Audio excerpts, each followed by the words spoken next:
So just letting you folks know that this will be recorded and we will be posting a recording of the meeting on the department's website.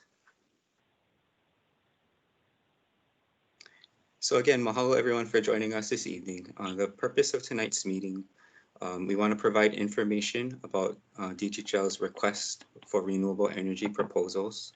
We want to explain HECO's community-based renewable energy program. It's something new, and I think the more information we have about that, the more informed decisions we can make. We want to look at why the department is considering a site in Nanakuli. We want to explain the process for renewable energy because it is a little bit complex, but Julie did a great job of trying to simplify it and make it more explainable. And lastly, we want to gather input on potential benefits that this potential project could have for the Nanakuli Homestead community and Princess Kahanu community. So our agenda is broken into two main parts. The first part is we want to provide information to you folks. These are the information topics that we are looking to provide. Why is the department interested in renewable energy? Talk more about the site that we're considering, and how does the department participate in renewable energy development. There is a process. It's not our process. It's with HECO, and it involves several other players. This process does have many approvals, and there are numerous opportunities for beneficiary input. And then lastly, we want to provide information about the Hawaiian Electric Company's community-based renewable energy program, what it is, how it works, and how can the community benefit. And then the second part of the meeting, we wanted to open up for discussion on the information that you folks heard, if you had any questions, and also if you have concerns or comments about this project moving forward.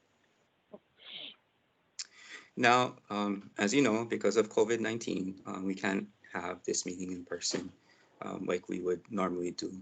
So mahalo everyone for bearing with us and entertaining this new type of meeting format where we can meet more safely. Aloha, sorry to interrupt. This is Gigi. We do have a couple of people, they are not able to see the PowerPoint, the presentation. Yeah, unfortunately, we're not at the point where we can provide technical assistance. I apologize, we're not, I guess the staff on the call tonight aren't IT specialists, but we'll try our best for those of you who can't see the PowerPoint to verbally describe what we're trying to present. So these next couple of slides, we're just going to go over what the controls are for Microsoft Teams so that you know how to participate and in this meeting. So most everyone will have these types of controls in front of them.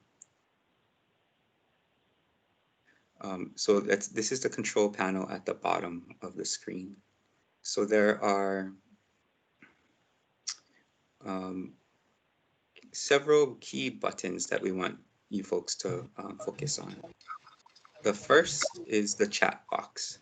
So I think a lot of you have already know about the chat box and have accessed it. So if you have a question or comment at any time, please feel free to type it into the chat box.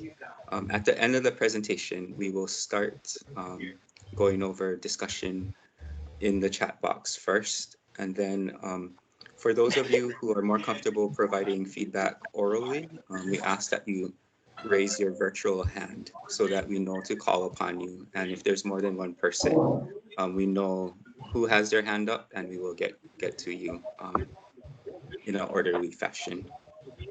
And then lastly, when you are not talking, we ask that you mute yourself.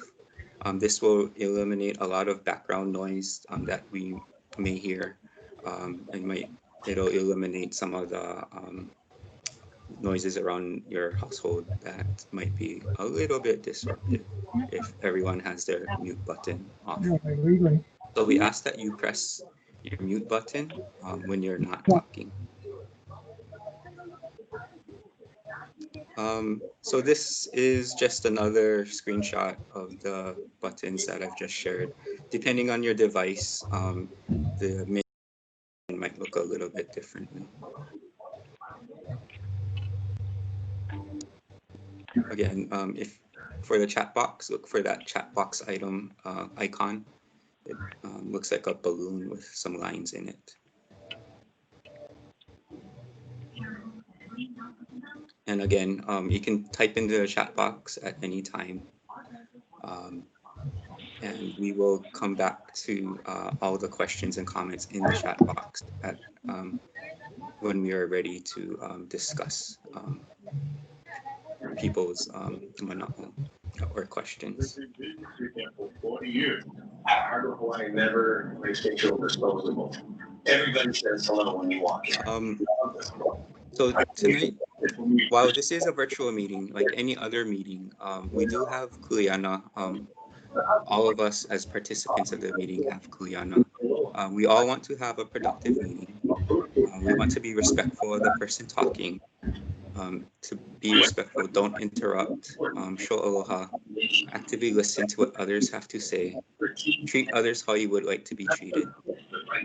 You can also use the chat box, again, like I mentioned, at any time to ask questions or comments. We will respond to the questions in the chat box first. If you want to participate orally, please raise your hand and the facilitator will call you. We also want to have provide a space that everyone can participate in and feel free to share ideas, but we need to agree to disagree and accept that others might have different perspectives and opinions. We want everyone to have an open mindset and a small goal that I think most of us can individually make. We try to leave the meeting with at least one new idea or piece of information that you heard from those presenting, but also from those who are sharing their mana'o tonight. Andrew. Yes. Commissioner Teruya, Yes. you have to mute everyone now because there's too much noise going on. We can't hear you. Okay. Thank you. Thank you for that. So I will quickly go over the who's inside the meeting and look for people who are not muted.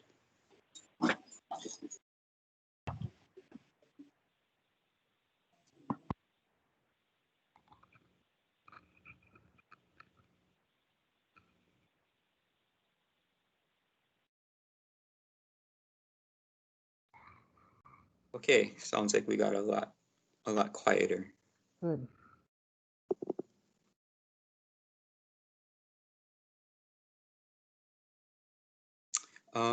So this takes us to the content portion of our presentation, where I will hand it off to Julie. Okay. Thank you, Andrew. Thank you for those introductions, and thank you everybody for muting your mic so that we can hear the presentation. Renewable energy is a complex field, and how we get involved as a department and as a landowner and as a community, it gets kind of complicated. So I'm going to try to break this down so we can have a good conversation about this in the second part of the meeting. So the first question is, why is DHHL interested in renewable energy development, right? Why, we're supposed to be building houses for people, managing our lands. Why are we doing renewable energy development? And why in Nanakuli? So in 2009, the commission, department passed or approved a ho'omaluo, which is our energy policy. And right at the onset of this energy policy, it states that, Native Hawaiians and Native Hawaiian communities should be at the forefront of renewable energy development in Hawaii to promote sustainability, right?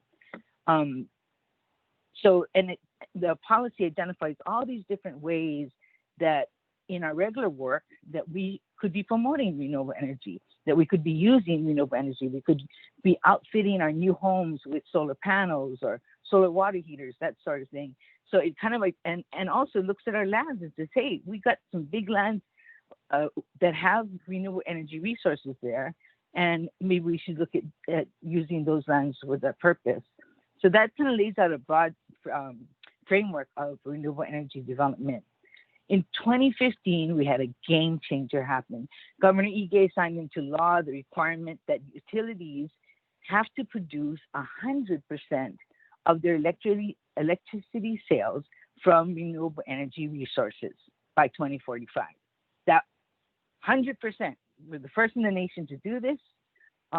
It was a game changer because what that meant is that there's going to be a lot of demand. You know, before, you know, we're kind of doing almost lip service, you know, maybe 10%, 15% renewable.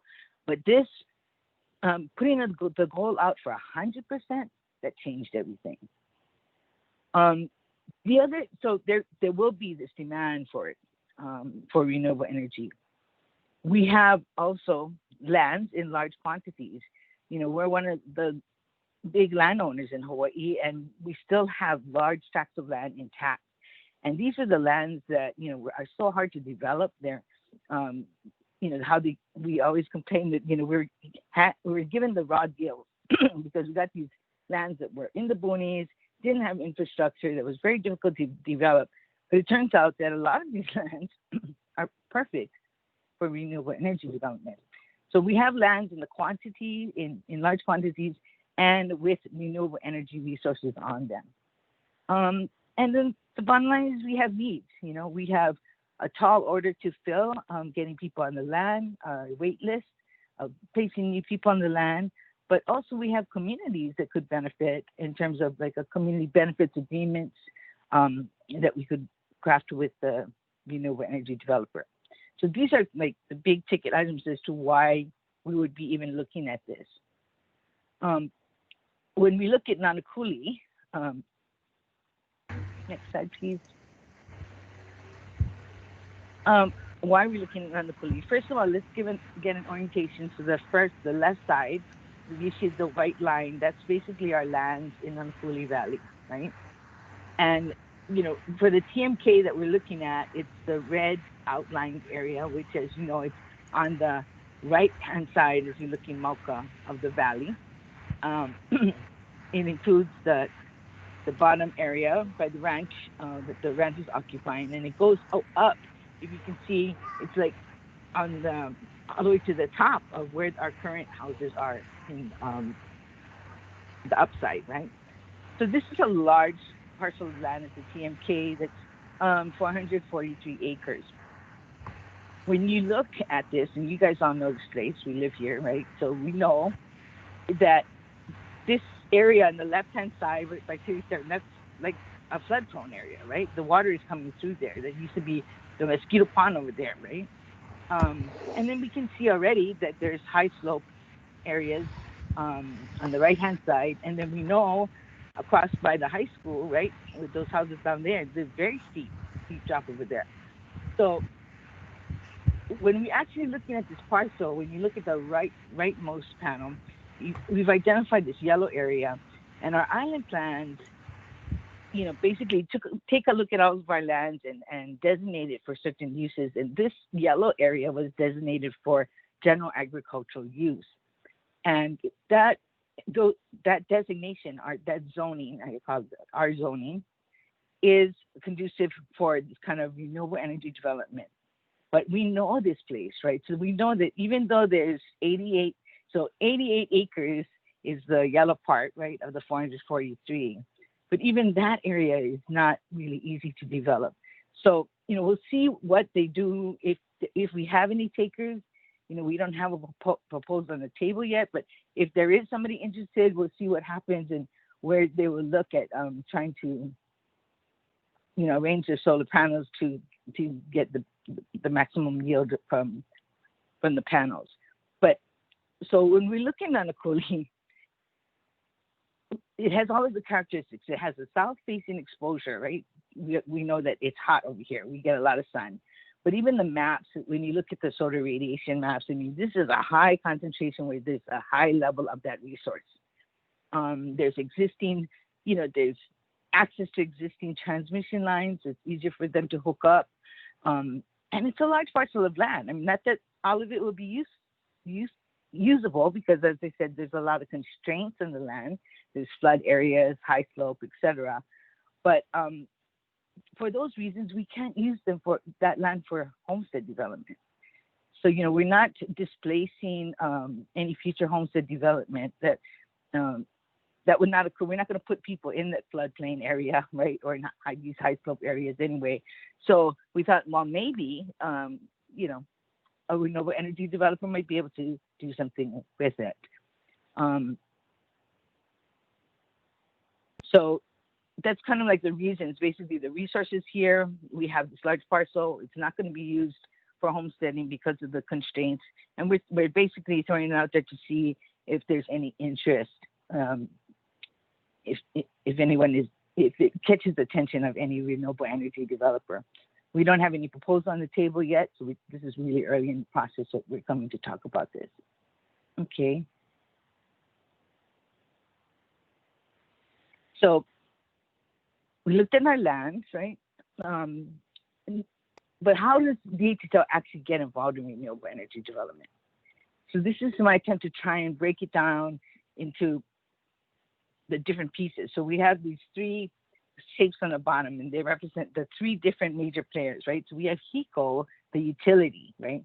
And as you know, as I said, they're now under the gun to have to produce 100% renewable energy by 2045. So what they're doing is they're buying energy, right, from different renewable energy producers. Right? And the process starts with them saying, okay, we're either issuing a request for proposal saying, hey, anybody out there that wants to produce some renewable energy, we're in the market for it, we can purchase that. And it's a very competitive process. And the end result is a power purchase agreement. Basically, it's a contract that says the HECO is saying, the utility is saying, I will buy X amount of energy from you that you're going to produce, and we're going to pay you this much money. It's an agreement to produce this energy that they're going to buy. So then the second player we have is the renewable energy producer. This entity has the technology, right? They know how to produce renewable energy from the energy resource, but they need the land. And they need not only the land, but they need land where there is this renewable energy resource that they can use. They have the technology, but they need the land to do it. They also need an agreement with the utility. They need to know that somebody's going to buy it in the end, right? Now, so the third pair is us, DHHL is on the table, and we come, not only just the department, but we come with beneficiaries. We come with our communities that's existing on the land. We have also applicants that we have to place on the land, our beneficiaries, and we have lands, right? So these are the things that we come with, and we have lands that have these renewable energy resources. So our agreement is similar to the utility. We send out a message we publish in the legal ads and say, hey, we're interested, if anybody's interested in doing renewable energy development on our lands, we're interested in maybe in leasing it to you. So our relationship in this is as a landowner who basically is general leasing to the producer, right? They are going to be creating their project on our land in exchange for lease rent and community benefits package, right? And they're going to be producing renewable energy, and that deals with HECO. That's their relationship with HECO. Our relationship is as a landowner. Okay, so that's kind of like how we get involved in this. And because we are the landowner and they need the land, so we do have leverage in this process, and why we put out community benefits as well, in addition to lease rent. Okay. Next. Okay, so then that's basically how the lay of the land is in terms of the the entities that are on the table. But now you got to enter in the processes, right? It's like, how does something walk through? So what I've done here is you have the same players, right? On the left, let's start with Kiko on the top, right? And they have their basic, this is a very simplified flow chart, but they're going to issue an RFP. They're saying, hey, we're ready to buy energy. And it'll specify what kind of energy they want, how much they want, who it should be targeted to. So they'll get into those kind of details. I'm like, just trying to simplify the flow. So they issue the RFP, and down the second round, the renewable energy producers, right, they're going to respond. They're going to submit their proposal. What's key with HECO is that they know these guys don't have land. So they're looking for, do these guys have site control? And so our thing is, because we're leasing land and we're on the bottom, right? We solicit proposals. Anybody interested in producing renewable energy on our land? Here's the parcel. Here's the opportunity. They still have to submit a proposal to us, right? So we will evaluate the proposals. And this green star here, this is where we are. So we haven't even gotten to the point where there's any proposal on the table, and it may be moved. I mean, we might not have any takers, but this is how the process would go. Somebody would submit a proposal for this Nanakuli parcel and say, yeah, we're interested. And maybe there will be more than one. We would review them and we would kind of select which proposal would be the best one. And once we identify like a potential project with a face to it, with a developer, with a name to it, that's when we come back to meet with our communities. And this is going to be the second time we're going to come back. And this time we'll say, hey, Nanakuli, this guy over here is a renewable energy producer. He's interested in doing a project on our land. So I listen to what he's proposing. And so he would bring out the renewable energy producer. He'll present what his idea, his concept of what he wants to do. And at that point, we'll have a better idea on what kind of deal is on the table in terms of lease rent and community benefits. And beneficiaries will have an opportunity to directly, talk to this developer, raise your concerns, talk about the opportunity. We also, by law, because we're a public agency and we have public lands, we are required for any renewable energy development project, we are required to conduct 2 public hearings on the island where the project is located. So in addition to our beneficiary consultation meetings that we have regardless, because we always going to contact them, bring the proposal to the community, we also have to conduct 2 public hearings, which are, they're conducted like public hearings. They're like, you have to get up to the mic and state your name and just state your comments. We can't respond back to you. It's actually an agendized meeting of the commission. They're holding the public hearing. And so we have to do 2 of those meetings. And out of that process, there will be basically an agreement to enter into a right of entry and ROE that basically gives them time to get on the land, to do their studies, do the due diligence work, because they now need to say, okay, let's test the solar radiation here. Let's see where it would be the best place to put up our panels or whatever they're proposing. So they need to be able to do those studies. And also because we're state land, any project on our land is required to do an environmental assessment and maybe even environmental impact statement. So they have to do all of this background study before they can get a long-term land disposition with us or a general lease. So that's kind of like our process.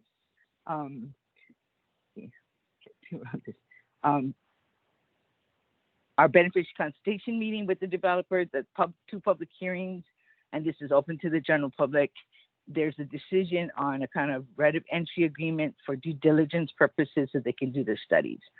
At the end of that, they're going to have basically an environmental assessment that we would have to approve, that the commission would accept and approve, and then they would be in line. They would for this long-term land disposition. But the other requirement is that we still have the other track going, right? So there's still this HECO competitive process going on, and basically they might put us through on our side, but if they don't get the first power purchase agreement with HECO, then it's moot. We have no project basically. So it's the trick is managing these two processes, HECO's RFP process, our process, and all of our requirements of having public hearings, etc. Managing that in time, in sequence, so that they can have at least some semblance of site control when HECO is saying, hey, do you have site control? Because that's important, right? If you don't have site control, we're not going to consider you at this point. We need some real proposals. So we're trying to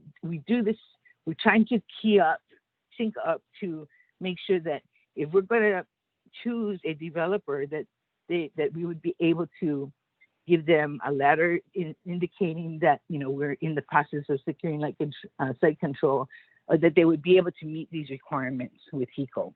So, and we don't have any control over that process, of course. And so that's kind of like the trick here. It's managing the two processes, getting all of the studies and studies done, because the more that they understand about the resource and the land there, the better they are able to make a proposal and be able to know where can they adjust their rates or come make their proposal more attractive. So the better information they have, the better that they're able to kind of make those adjustments. So this is very broad strokes on the moving parts of the process of when you're talking about a renewable energy project. And I want to emphasize, we are still way in front. We don't even have a proposal that's been submitted, but this is the process. If one is submitted, then at least you know what's happening. Okay, where are we? Okay, yay. So as if that's not complicated enough, there is yet another dimension to this current round of renewable energy development requests for proposals that's coming up from HECO. And it's a very interesting kind of tack that they're taking on this. It's called Community-Based Renewable Energy, their program. We have Mark Wong, who's the manager of that program, who's going to explain to us. He's really good. And also he has brought with him Greg Shimokawa, who's the manager of renewable acquisitions, and Ka'iolani Shinsato, who's the director of customer energy resources. But Mark Wong is the manager for the community-based renewable energy program. So, Mark? Great. I hope you can all hear me. Thank you for the introduction, Julie. Thank you. And thank you to the Department of Hawaiian Homelands for the opportunity to speak.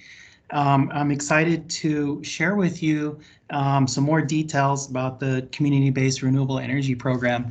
And I think first and foremost, we're excited because the program, which is more commonly known as community solar or solar without a roof, is really exciting because it's a more equitable way to increase participation in our clean energy future. So Julie mentioned that we have a goal to be 100% by the year 2045, and we need to use all the options we can to get there, and CBRE is a major part of that. We also want to make sure that benefits flow to the folks that need it the most, especially given the downturn in the economy and COVID-19. So the program is open to residents, and I'll kind of focus the discussion on Oahu. So you would be able to participate in any CBRE project on this island. You can be a residential or commercial electric customer. And as Julie mentioned, the idea is that you would buy an interest in a renewable energy facility, such as a solar array on this island. And based on that interest, you would receive credit for the electricity generated by that project, which would go to offset and reduce your monthly electric bill. So we have a diagram, and I actually am one of the folks that can't see the presentation, and I'm not sure if you can either, but we'll try to walk it through, and the concepts are fairly easy to understand, and we'll have plenty of time for questions at the end. And please feel free also to put questions in the chat box. But in the program, and as Julie mentioned, we have these projects that need to be created, and there are really three major parties in the CBRE model. The first is a subscriber organization, and that can mean a lot of different things. It could be a developer that wants to build a project and create a CBRE facility. It could be a homeowners association, a HUI. It could be a church, a school, a community organization. As long as they have the means to build a project, and what we're looking here is to possibly use Hawaiian homelands to site a project. They would be able to get site control. And the idea is that the subscriber organization would build and operate this project, and they would sell an interest of that project to subscribers, which is the second entity. And a subscriber is a little more simple. That's a customer. That's you, me, and a commercial business, as I mentioned earlier. And then finally, the third entity is what we call the administrator. And so that's HECO, that's Hawaiian Electric.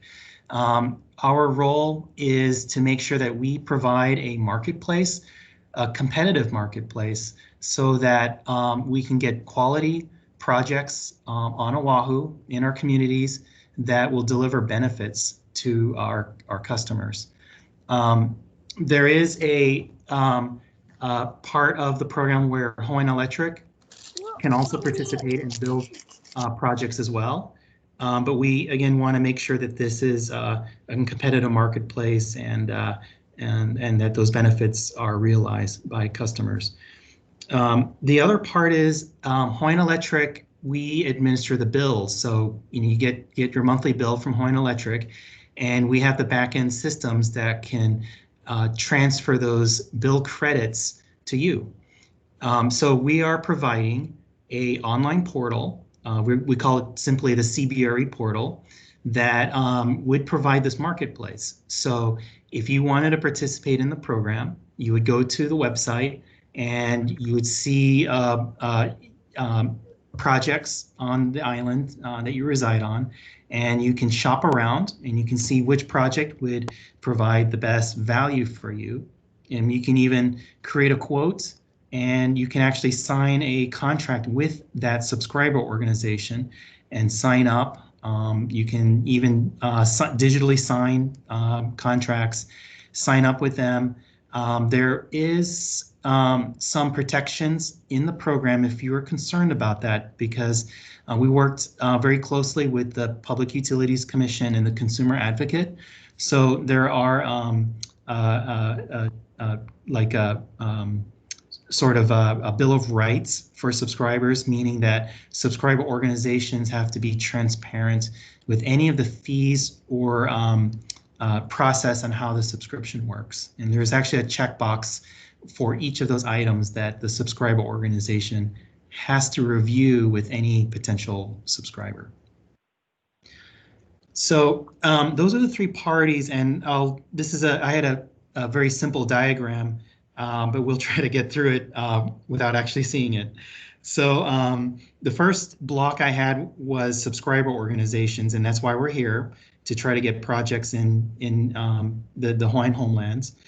And what they do is, as Julie mentioned, they'll generate energy and they'll deliver it to Hawaiian Electric, and we will use our distribution network to deliver that energy to all customers all across the island.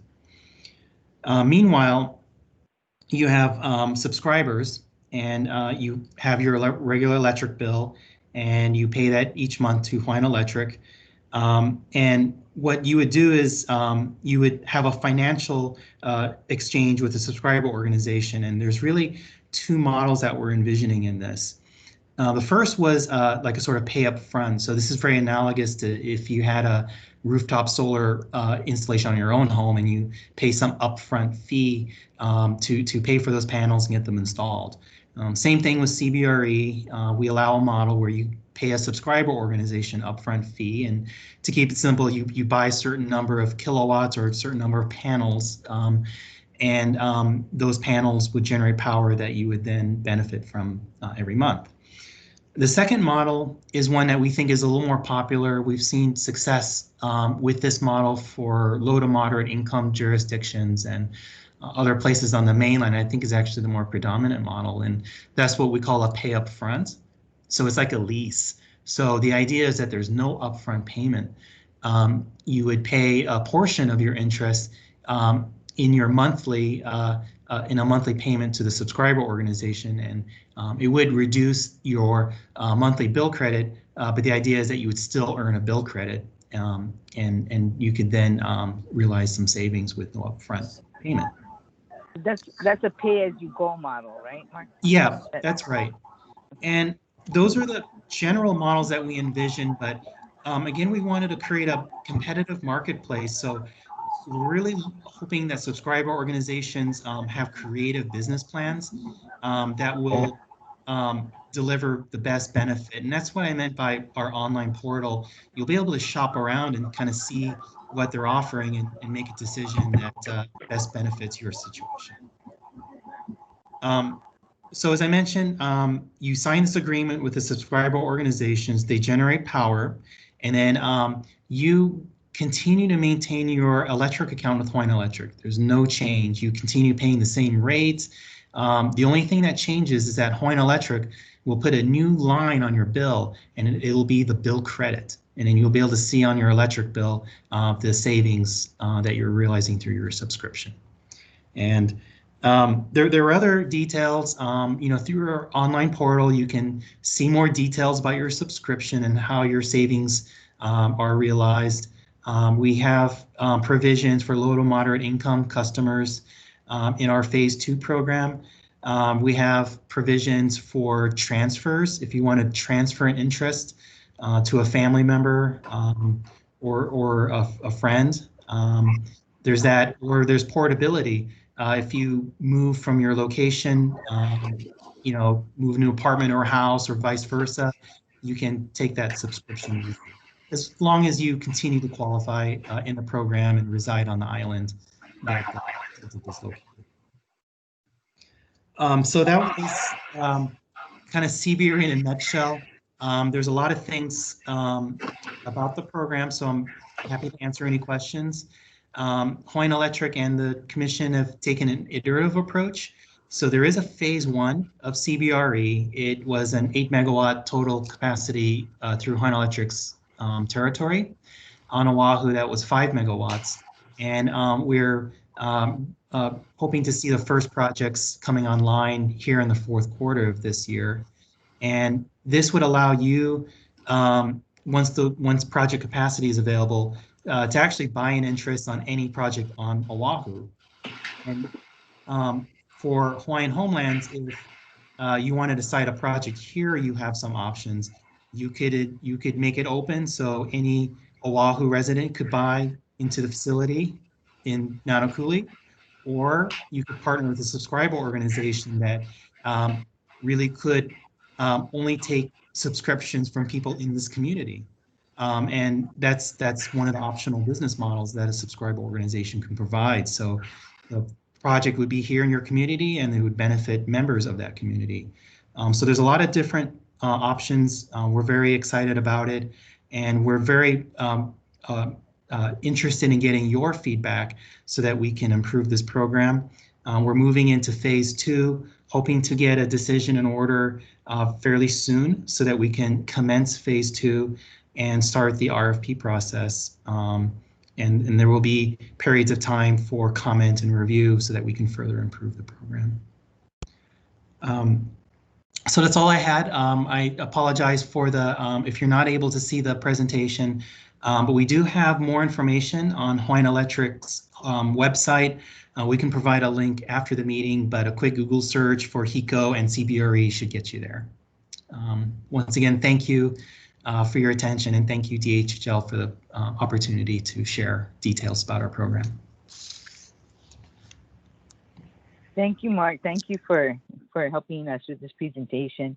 What I like about it is it's basically before you had to have, be a homeowner with a good solid roof on your house and a lot of money to invest in, solar panels in order to benefit from, to get the benefit of the solar resource basically. But this allows people that live in apartment buildings that don't have the rooftop or they're not homeowners, right? They're renting an apartment. This would allow them to be able to participate and reap benefits of renewable energy development. And I like also that you folks are targeting low to moderate income. I mean, this is a whole different kind of approach and a different target group. And I think that's very interesting that you guys are trying to spread the bennies around, basically. So, Hey, Julie. Can we go to the next slide? Julie. We have two more. Yes, two more. Promise. Oh, sorry, Commissioner. Yes. Julie, Commissioner. I see a lot of meeting chats going on, and I see my beneficiaries that are asking HECO questions. I would like the opportunity that Mark to answer some of these questions, some good questions to HECO, if you may. They are on chat right now, and I see a lot of questions. Questions are asking if your package will be just benefiting Nanakuli or the rest of the community. But if you can take a look at some meeting chats, I see them typing to ask HECO some questions. Can you please take time to acknowledge them, please? Yes, we actually have somebody, Gigi's monitoring that, and she will be, I can maybe close this. There's only two more quick slides. And then we're done, and we can open up the discussion to answer questions. And Mark will be here to help us answer that. So Gigi, I'll be going to you in a few minutes. Can we just see the last two slides? I just want to point them out so that people see that, and we can go to the discussion. Andrew.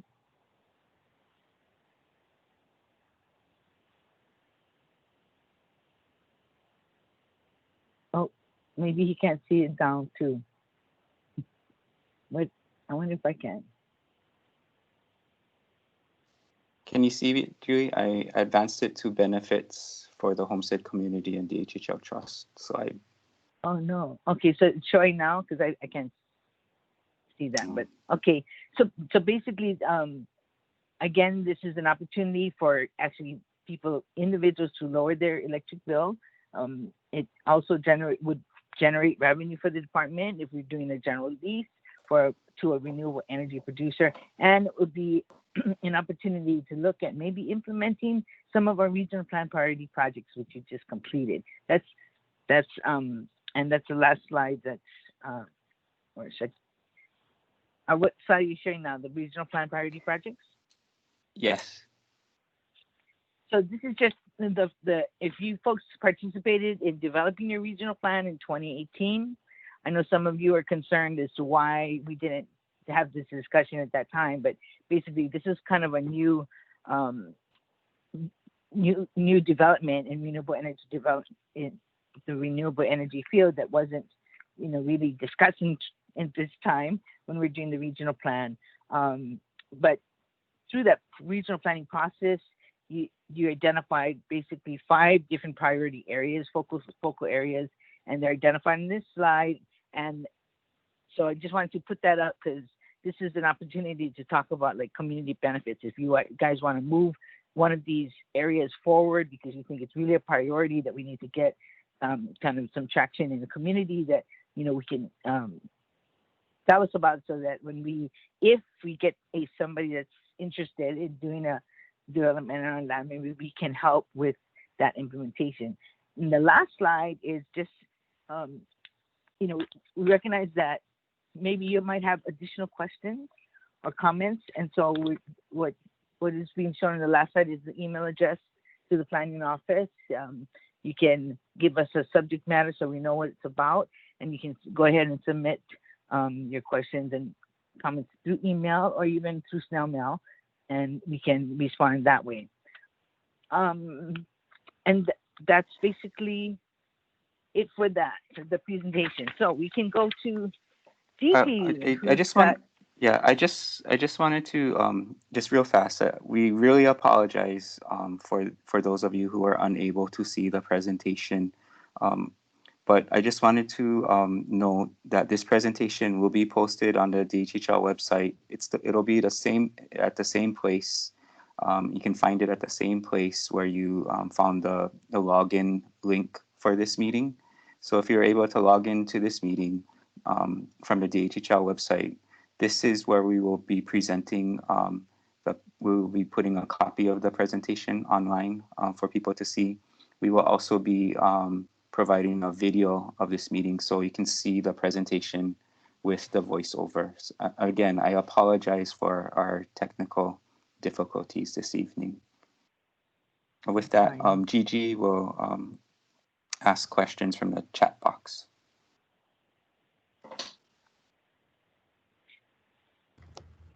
Okay. A lot of chatting in the chat box.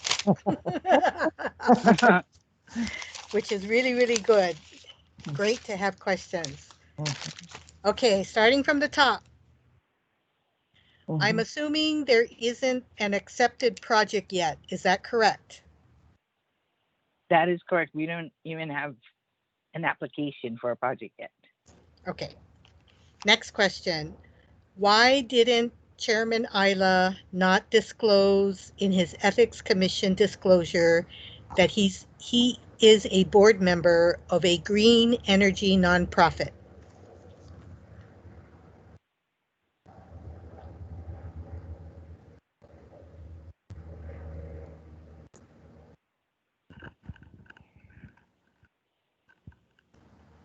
I'll answer that right now. It was simple oversight on my part. I'm in the process of leaving the group, and they're not an energy producer.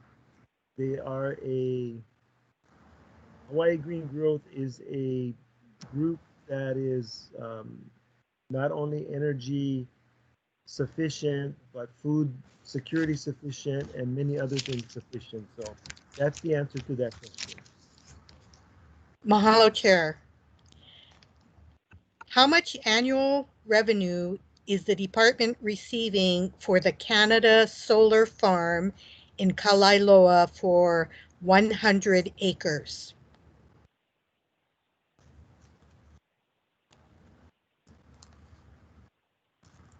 Is anybody from L&D can answer that question?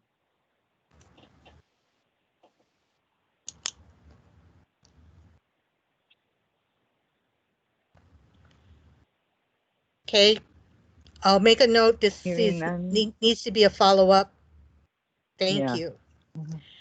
Medium-sized projects known as community solar require panels over about 15 acres and typically produce about 2 megawatts of power. That's enough to power up 2,000 homes. The largest undertakings can cover hundreds to thousands of acres and operate almost like an individual power plant. If we must have a renewable energy project in our homestead, then we should give part of it, and the benefit should be energy for beneficiaries. Then we should be given part of it, and the benefit should be energy for beneficiaries. Okay, so noted. Okay. Renewable energy. Are the numbers correct, Mark?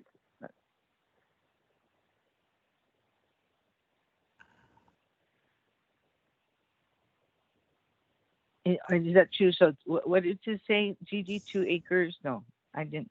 Oh, I missed yeah. the numbers. Medium-sized projects require panels over about 15 acres and typically produce about 2 megawatts of power. That's enough to power up 2,000 homes. The largest undertakings can cover hundreds to thousands of acres and operate almost like an individual power plant.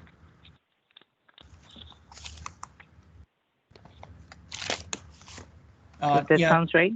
I think that's accurate. Okay. Renewable energy is not the problem. The issue is the projects the issue is the project is not practical when an energy source is placed adjacent to homes that don't benefit directly. That doesn't make much sense and disenfranchises beneficiaries.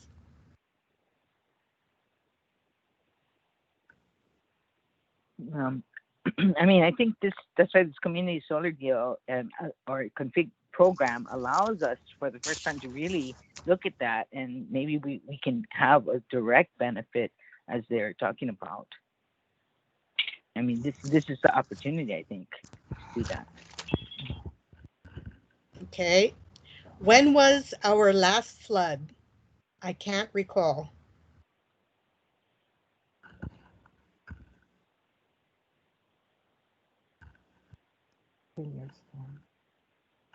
When was our last flood?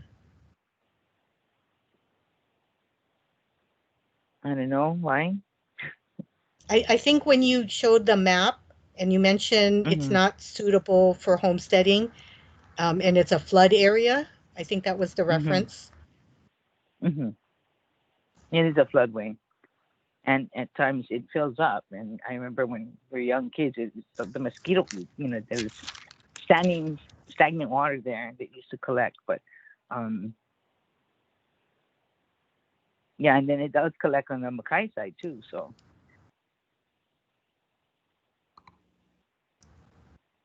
Okay.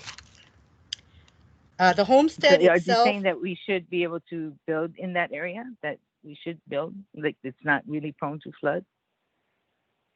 No, the question was simply, when was the last flood? Oh, the last time. 2012. 2012? 2012. Big rain. Okay. The next is just a comment. The homestead itself can be the developer.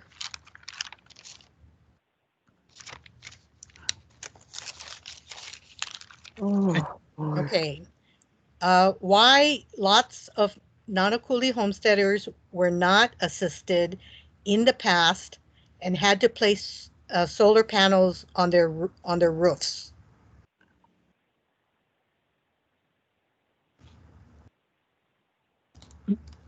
They didn't have to, right? I mean, they opted to. We don't have a solar rooftop program, I guess. Okay. This is looks like a comment. Now for the governor's directive, DHHL is raising their hands to use up our land. Next is another comment, general leasing to the homestead and allow us to be the developer.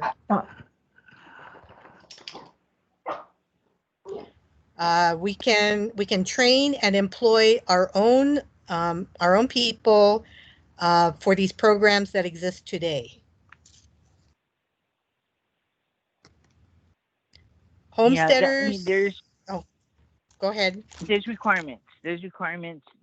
To be qualified as a renewable energy producer. That's kind of like defined by law. Kind of, there are certain requirements. So if people meet that requirement, then great. Other than that, they could participate perhaps as a subscribing organization to manage those subscriptions, and then you don't need to have that credentials as a renewable energy producer. So there's a way that you could get involved at this point without having that credential.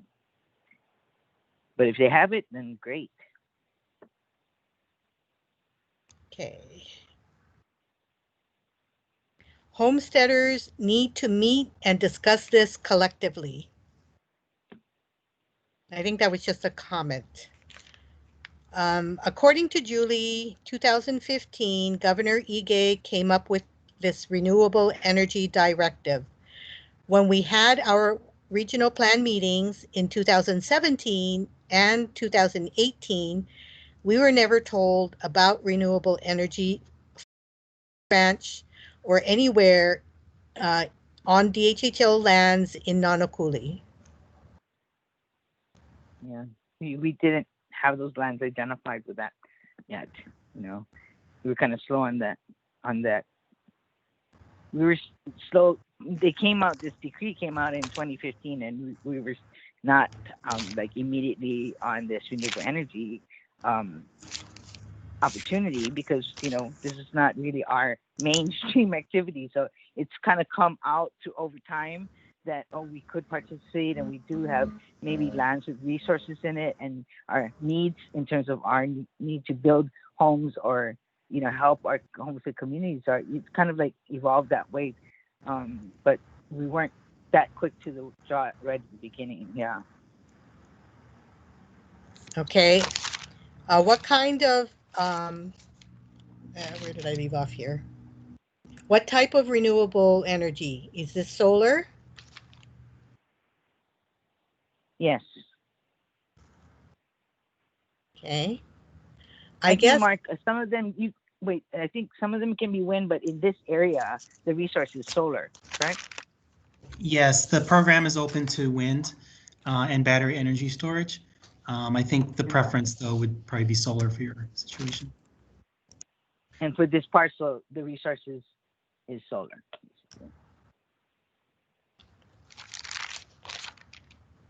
Okay.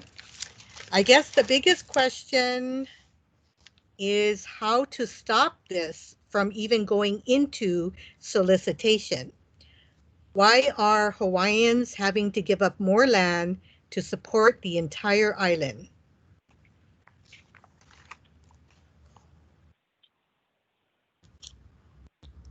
And I think we see it as an opportunity to utilize resources on our land to help our homestead community as well as, the department in terms of meeting our mandate. These lands, I guess it's a different way to look at it, but it's basically making these lands productive and being able to help the trust.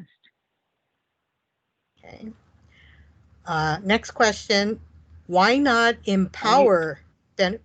Oh. Is Andrew raising his hand? I don't know. Why not empower? Oh, I'm sorry. I was going to say I was not raising my hand. Oh.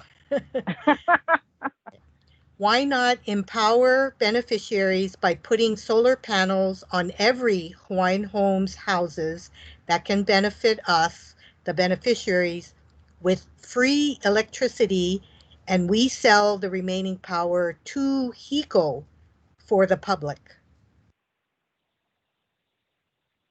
We have certainly come up with that idea before. Yes. There are issues with that, but yeah. Okay. Looks like this is a comment. Julie is minimizing the process and saying nothing will happen. What? Nothing will happen. Yeah. I don't mean to minimize the process. It's trying to make it, it's kind of complicated, but it's my simple way of looking at it, I guess, is how I understand it. Not to minimize it, but to try to understand its interrelationships and, and the fact that we don't control this whole HECO thing. We have no control over that. So we can only work our side and try to arrive at the right points at the right time. The people of Nanakuli need to directly benefit from this project if it goes through. For example, giving generated power to the people of Nanakuli, therefore reducing electricity bills. This is Mark. I think in CBRE, there's opportunities for even DHHL to become a subscriber organization or to partner with a developer, be a developer, and you can ensure that those benefits would feed directly into the community. Okay, Hold on a second. Mark, I think it's important for you to clarify that statement. When you say directly feed back into the community, I don't think you mean that individual homesteaders automatically get a reduction in their monthly payments. You still have the subscriber process that has to be accounted for and signed up for. So it's very important to be very clear on these answers to the questions. Okay, thank you for that. Will do. I think I meant that a subscriber organization can choose who their subscribers are, and they could ensure that those subscribers are beneficiaries who have electric accounts and would be able to receive bill credits.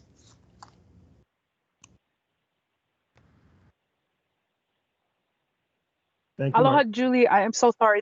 I'm so sorry. This is Jolene. I'm just jumping in. I had a question. I came in late. I wasn't too sure. Did you guys mention how long the lease would be if this process was to go through? And second, if it does go through, I'm being devil's advocate here, would there be community-based economical jobs for our community? People who are already living in Nanakuli Homestead. So that's the problem with our community. There's no economical opportunities for our kids. So these are the issues that we need to pay attention to, because HECO is going to come in, whether we like it, and they will own the power, the energy on an ongoing process. So first of all, I want to know how long is the lease if it does go through. And I know you guys mentioned of community packages, benefit packages. And listen, I'm not that old, but there are so many companies that came in and I see no community benefit packages for any of our communities, from Makaha all the way down to Nanakuli. So these are the things that we need to pay attention to. And whoever is listening, these are things that we got to start asking hard questions. Thank you, Julie. No, and it's really good that you know about these things, Jolene. It's really good that you are, that you're in the community, that you see these opportunities, and you understand, the benefit of community-based economic development, and you understand like how, it needs to be structured so that our community will directly benefit from this kind of economic development. So I'm so glad. Oh, sorry. so can I? So the answer to our question on the lease term, right? I've seen it. I get right on right now.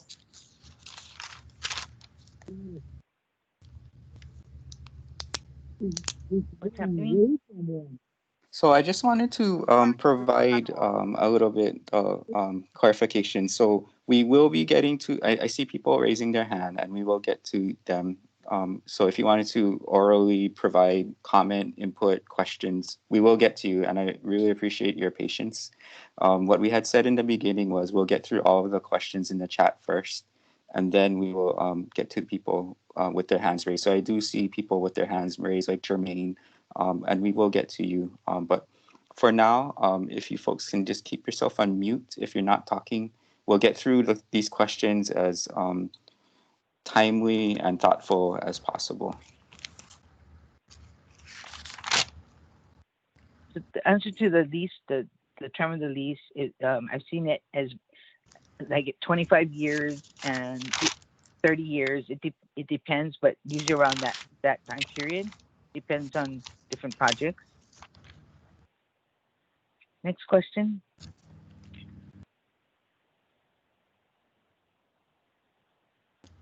Okay. Let's see. That will produce more power than the 88 acres I was referring to. Stop wasting land that can be developed for all those on the wait list. I think you folks at DHHL are approaching this backwards. Who said you can't build where you are talking about?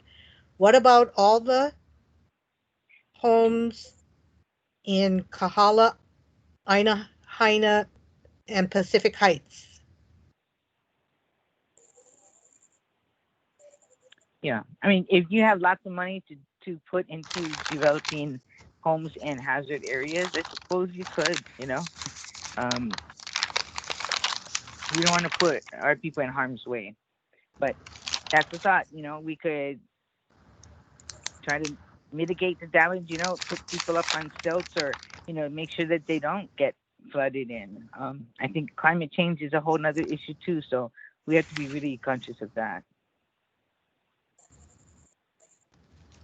Okay. DHHL, how much acres of Nanakuli Ranch are you soliciting? The TMK parcel is 443 acres, but we stated in the information packet that of that 443 acres, we're really only looking at proposals that lie in the general agricultural area, which on the map is that yellow area, and that is only about 88 acres.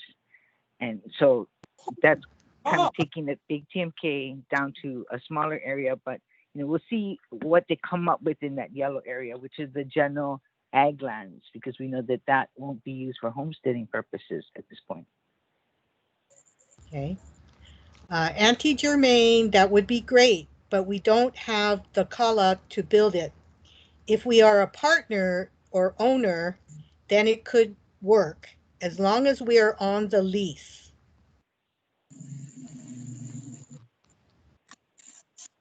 Yeah. DHHL, how much money are you anticipating from HECO for the acres? And how much money per acre per year are you expecting to generate? So again, our relationship is not with HECO, right? So our relationship is with the renewable energy producer who's going to be leasing our lands.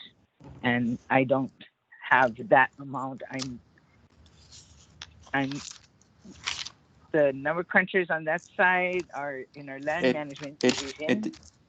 It depends on what type of proposal we get back. Right now, we don't have any proposals. It depends on what the developer provides in their proposal to the department about how much they're willing to pay and how much their project is going to cost. Right now, we don't have any proposals, so we don't have any numbers right now to share. But based on it is a competitive proposal process, so whoever gives us the most benefits, whether it be lease rent or proposed community benefits, that's who the department would choose. Okay. What does Anahola get with the 1% that goes to Homestead Community Development Corporation?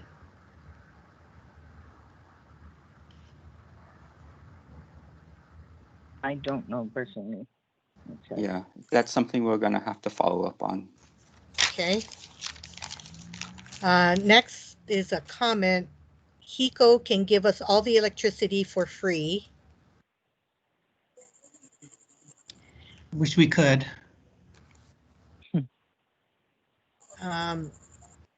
Next question, but I have no context. The question is, what's that dollar amount and how often is it dispersed?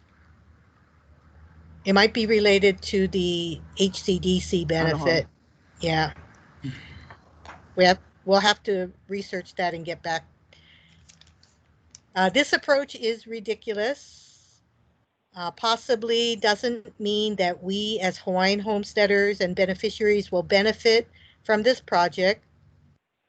Community benefit packages tend to only last a few years. So what I hear from that comment is that whatever proposal we take before the community in the future and before the commission, we need to show a clear benefit to our beneficiaries, and the benefit should be over a longer period of time and not just a one-time short deal. So that's what I took away from that comment. They want to use DHHL land in Nanakuli because we are close to HECO's, can't read my handwriting, to HECO's, I think it's Kahe plant. Oh, kahe plant, there we go. But they want it for HECO, not for DHHL beneficiaries. Well, I don't think so- HECO, wants that. We want to make sure that the DHHL land benefits the beneficiaries. Hawaiian Electric isn't interested in using that land. Yeah. All of them. I absolutely agree with the general feelings towards wasting precious lands to help further the fake state of Hawaii utilize lands that belong and was given to the Kanaka Maoli.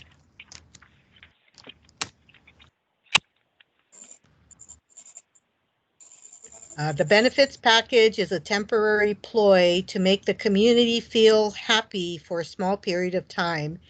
They build it, they profit, and then they don't give a rip after.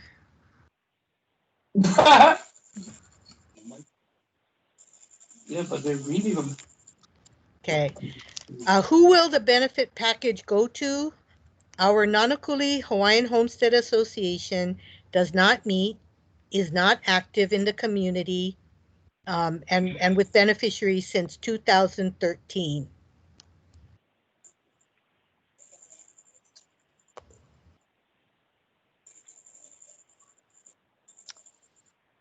I guess right now we don't know the answer to that because we don't have a proposal. But I think what I take away from that conversation, that comment, is that how the benefits, if there is a proposal and if this does get approved by HECO, if there are benefits, there needs to be transparency and accountability about how those benefits get distributed to the community. And that's something that we need to put in a long-term license with the developer as a requirement of their lease, that they be transparent and accountable for how they distribute the benefits.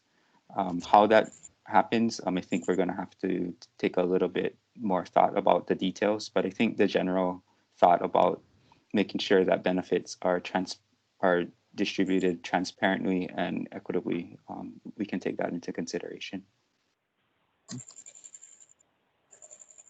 Okay. Are we whittling down on this list, or is it? There's still quite a few more. We need more meetings. This cannot be a rush process. We need to all understand who's getting the benefits. Sorry, it seems I lost my place here. I gotta scroll back up. Yeah, there's a lot here.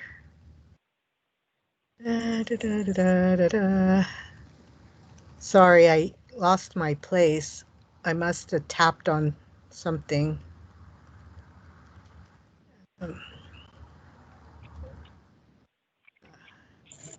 You were on 7:08 p.m. Yeah, but there's like several 7:08 p.m. Okay. Kanaka Maoli has been on the bottom end of the fake state of Hawaii doing their job. Why consider housing a mission and vision of the fake state of Hawaii when our people are being into repetitive cycles of poverty and homelessness? Nothing is being done to house our people and to consider moving forward to consider a renewable project.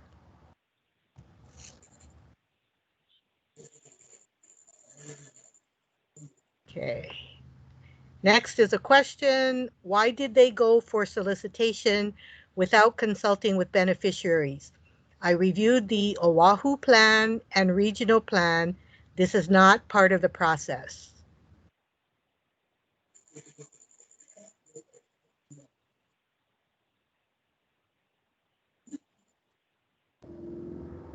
No response to that? Julie, oh, go ahead. I think Julie kind of touched upon that in the presentation.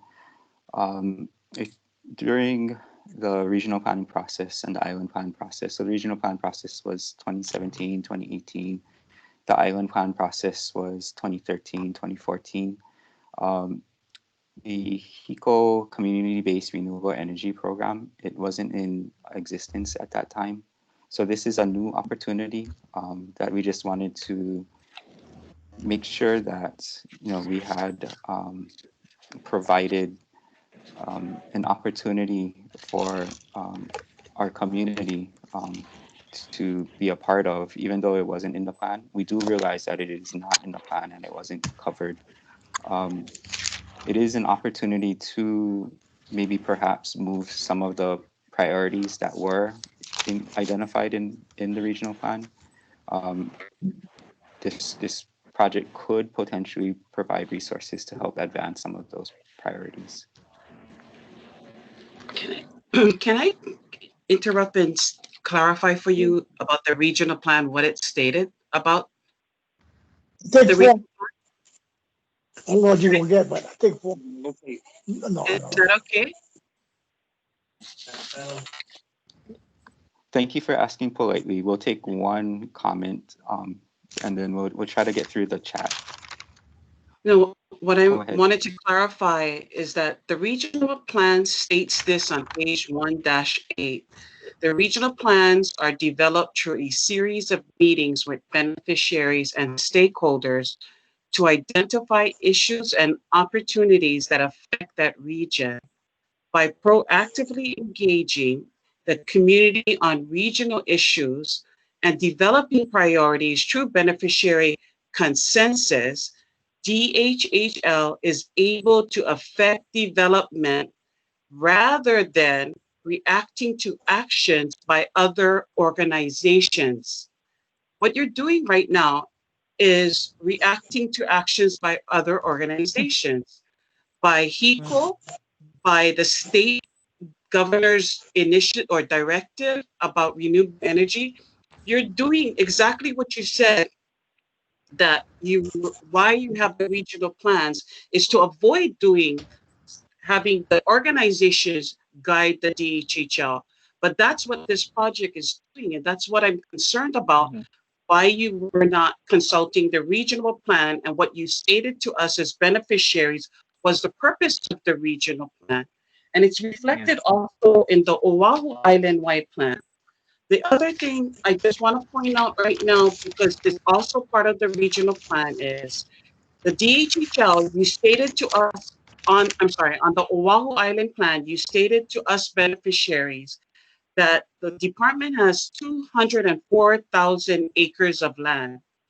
Then you stated to us that on Oahu, out of that 204,000 acres, DHHL only has 8,154 acres. So let's just say 8,100. 3%. That's 4%. 4% it states on the total percent of acreage of the total acres for the whole state. But yet, on that, right below that, you tell us beneficiaries on Oahu, the residential wait list is 9,639 people. Also, right next to that, you tell us that in agriculture on Oahu, 3,317 people are on an agriculture wait list. Julie earlier stated that Nanakuli, this area that went out for solicitation for a renewable energy, is classified as general agriculture. Let me tell you what it states here on this Oahu Island-wide plan that identified general agriculture on Oahu, specifically in Nanakuli. Okay, it says approximately 30% of the undeveloped lands in Nanakuli did not meet the criteria for either homestead development or conservation. This is under general agriculture. These lands were evaluated for agriculture potential. However, based on low rainfall and poor ratings within the ALISH and LSB rating systems, low rainfall, okay, the designation of homestead subsistence agriculture was rejected. These approximately 710 acres have been designated as general agriculture. This allows for the continued use of the area for pasturing while holding the land in an interim designation should a higher and better use arise. You never came back to us and tell us what is the better and higher use that you would like to use for, instead of general agriculture. For Nanakuli, which is right next to homesteaders, we have on your Oahu Island-wide plan, you said out of the 1,050 homestead leases, you're telling us that 5,000 people are here in Nanakuli Homestead. That is land that we could use for beneficiaries for higher purposes, should a higher and better use arise.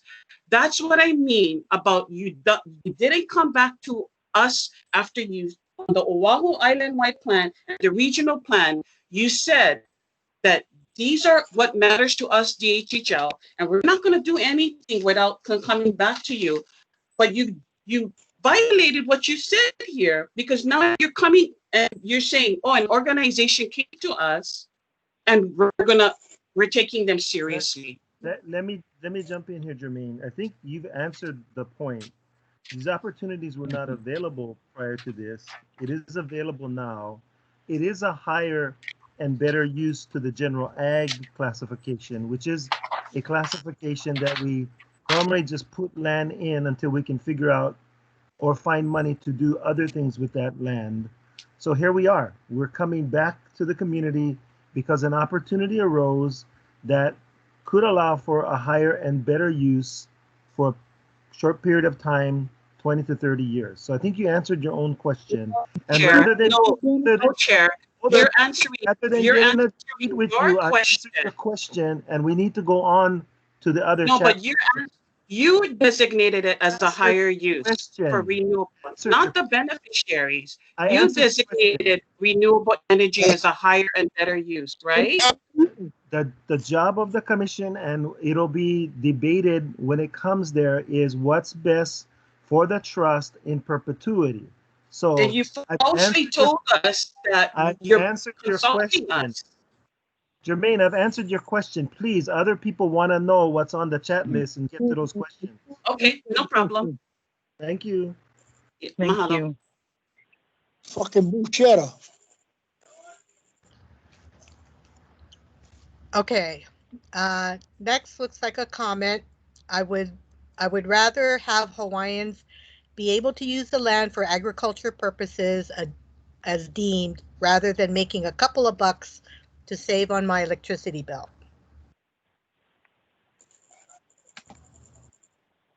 Let's see. Nobody would save nothing. Why not use our lands and resources to power our beneficiary homes, and excess power be sold to HECO? Why can't we be the developer instead of companies that are only in it to make profits for themselves and not us, the DHHL beneficiaries? I think we answered that before, that beneficiaries can be the developer. Please take a look at the solicitation and the qualifications to submit a proposal. There was also opportunity for beneficiaries to think about being the subscriber organization. That's another potential role to consider. I listening to the thing. I stay on the phone, microphone. Okay, Gigi. You already know what that means. They potentially promise, sorry.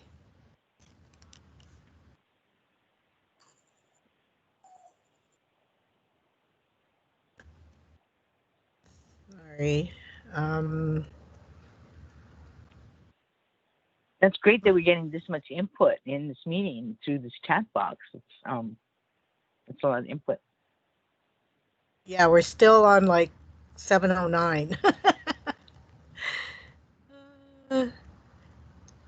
No, I'm really glad that this is it's Yeah, coming there's out a very, and we have a record of it. sorry, I gotta scroll back up here. Maybe on our website we can do like a frequently asked questions kind of response, so we could have it up there so people can see.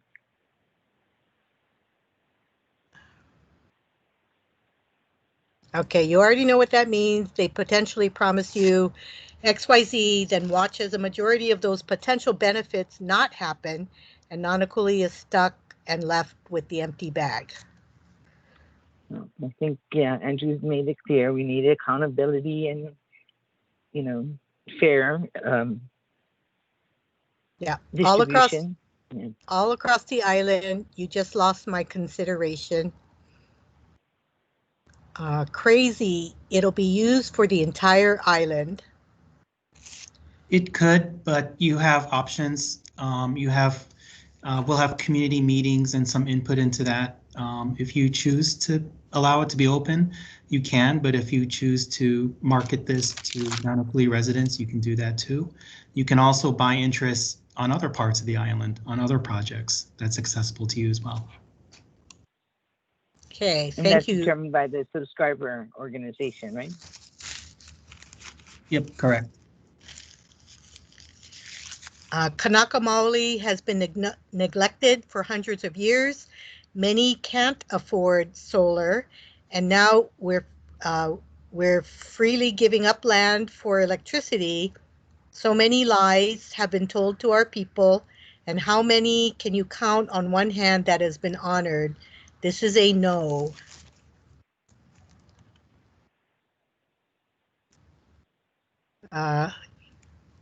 Yes, Nalani for Kakako development high rises.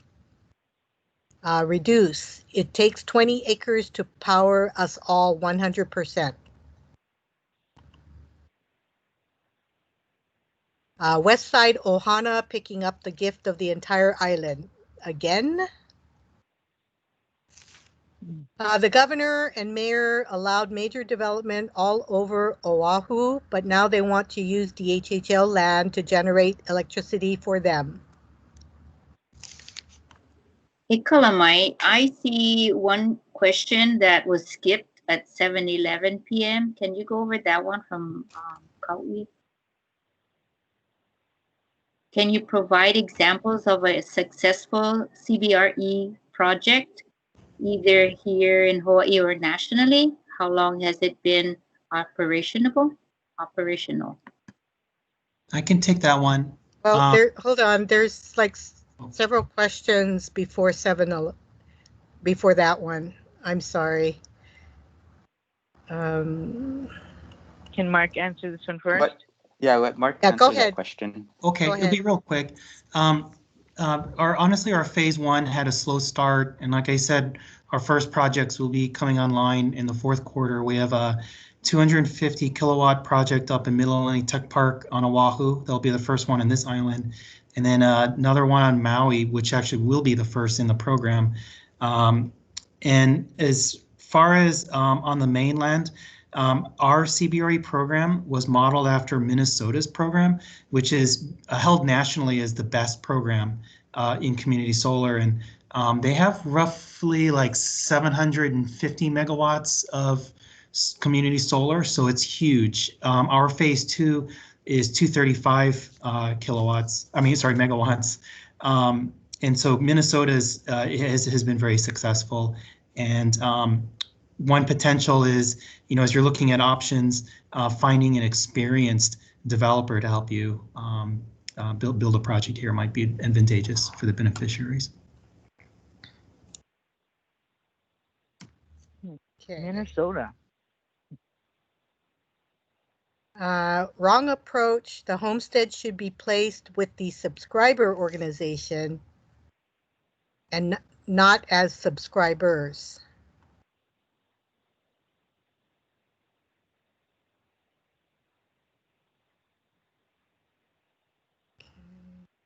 Yeah, we're not saying they need to be subscribers, but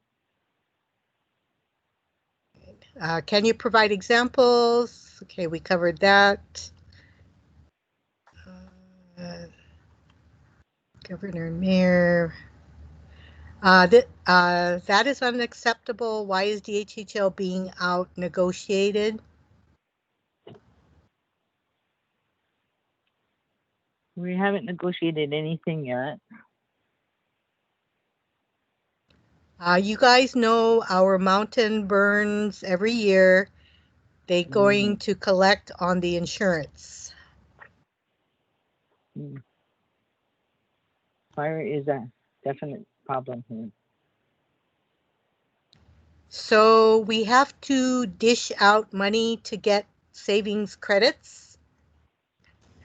Who in the right mind considers that as a good deal? I think the idea is that you would net out a benefit out of that, so you wouldn't lose money. But there are different models that subscriber organizations can propose. So that won't be the case. Homesteaders rather store old abandoned cars in their yards. Look at how many homes have yards with zero cultivation going on.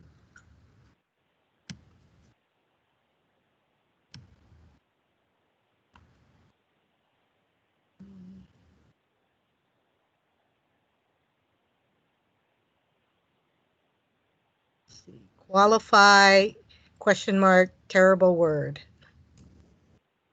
That was probably, I agree. Apologize for that. Reduce electricity bill is not enough. Next comment, I oppose. Plantation leases to sugar companies for 30 years. Once completed, they could buy the land in which they leased. Who's to say the land laws won't be rewritten to benefit this project to take the land over?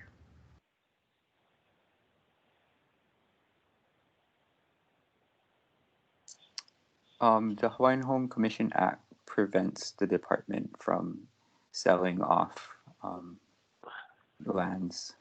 The lands need to be remained in the trust. It does allow us to exchange lands with other entities for equal or greater value, but the Hawaiian Homes Commission Act does have provisions in it that prevent the land from becoming what the legal term is alienable or sold off. Okay. The next one says, moderator, can you ask Hiko my questions, please? So hopefully it's in the chat box here. We can keep scrolling. Solar lease is not the way. We should just build storage facilities to hold the power through battery. Tell us about the, oh, go ahead. Sorry, I was just going to say that battery energy storage is part of our phase 2 of the CBRE program. So that's an option for you. Tell us about the Anahola homestead. What did they receive directly? You say we can partner with them, but what happened to Anahola?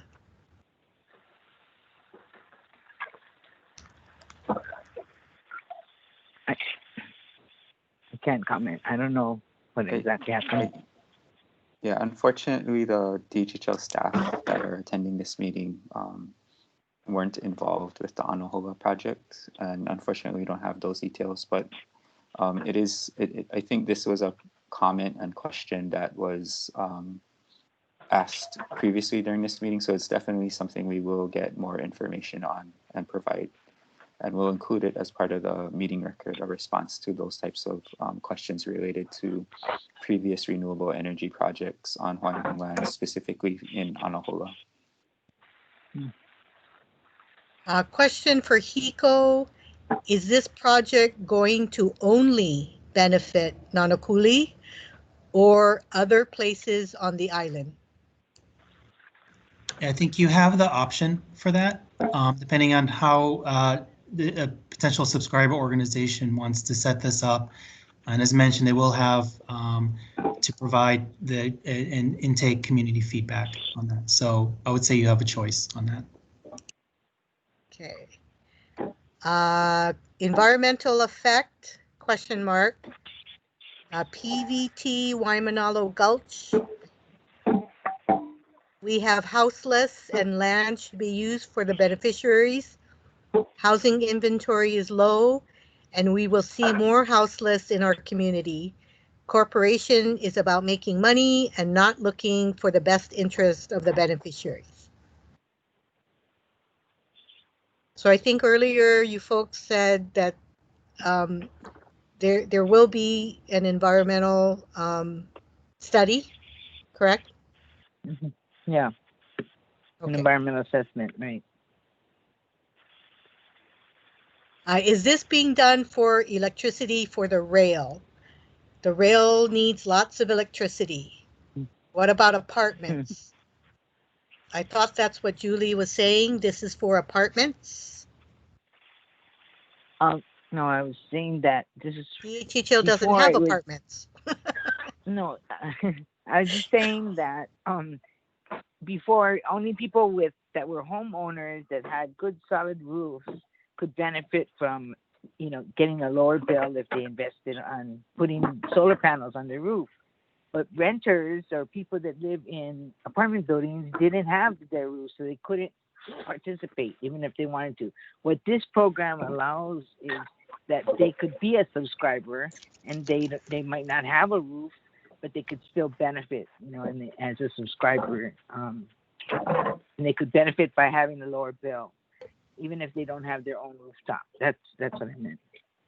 So Julie, just for clarification, if I'm a beneficiary renting in an apartment, I could be a subscriber for this project, correct? Well, It there's depends, no I guess, project. how. Well, there's no project. All the time. Oh my God! Can I take over? But Mark, it would depend upon the rules of the subscriber organization, right? It would depend on how they define. Yeah, a Department of Homeland's beneficiary who was living in an apartment could participate in the program. There is no program. Okay, I don't want it if it does not provide free electricity to all Hawaiian homelands on Oahu. Let's see, I live on,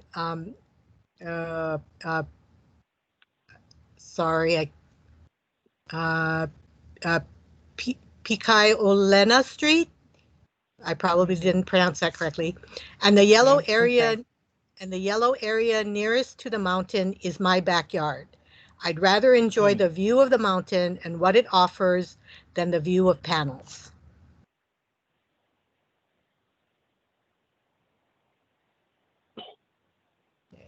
How much money for waitlisters?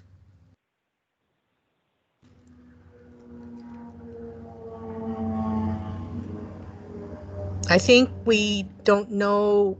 It depends on the proposals that come in, correct? Mm-hmm. Okay. Basically, whatever the lease rent is. Yeah, depending on what the lease rent is. Yeah. Who will manage the project? Will the Nanakuli residents get discount benefits from it?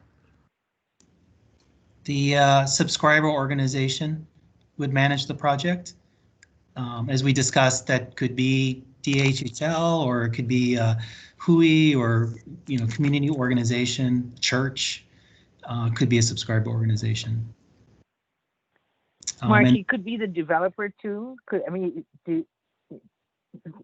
Correct. It could be the developer. It could be the developer. Okay, and the second half of that question, will the Nanakuli residents get discount benefits from the project? As long as those residents sign up and are subscribers to that project, they would get the discounted or the bill credit from the project, and they would benefit from that. I just wanted to add that question seemed more like a comment of what that person would like to see, that they would like to see Nanakuli residents get a direct benefit from this project.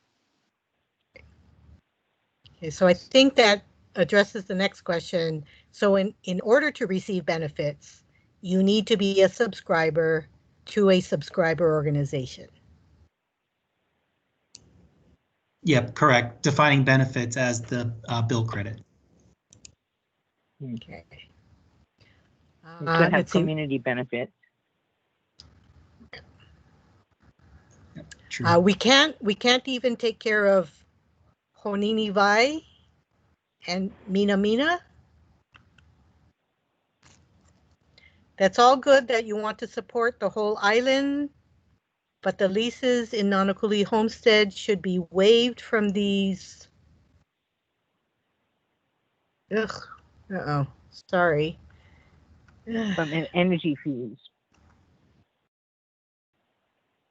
That's all good. You want to support the whole island, but the leases in Nanakuli Homestead should be waived from these energy fees because it is being built on lands that is to rehabilitate the Hawaiian people.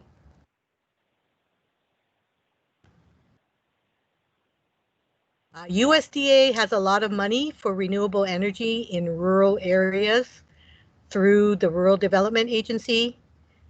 This approach is ridiculous. Julie, on pages 1 through 8 in the regional plan, can you show that, please? Isn't that what you read from, Jermaine? Yeah, I think so. That's what you read from, yeah? Yeah. Yes, that's correct. And then, And I love can it you that you're so on top of it with our planning documents and everything. I appreciate that you read them and you understand how, the theory at least.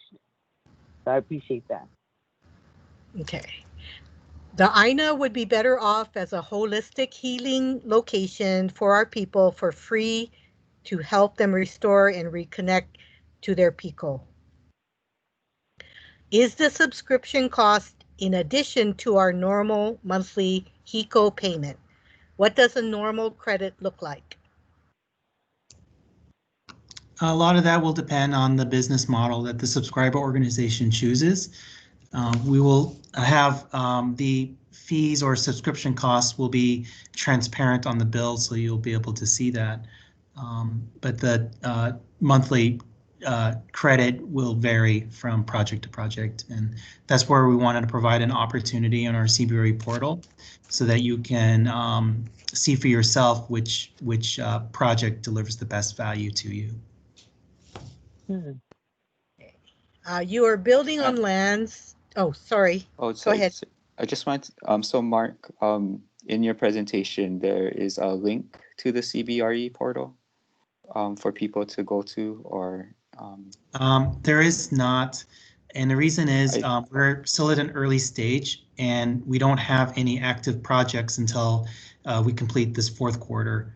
So we didn't want customers to come and see a portal with no projects, essentially. And so once those projects start to appear, we'll be publicly providing that link. Okay. You are building on lands to support Hawaiians and you still want to tax us?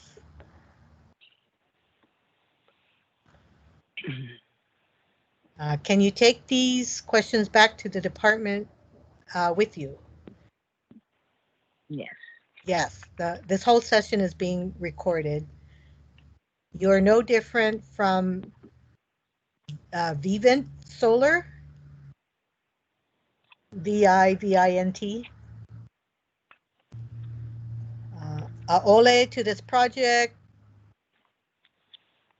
plain and simple, no more. We should be a power company that's a competitor to HICO since we have the land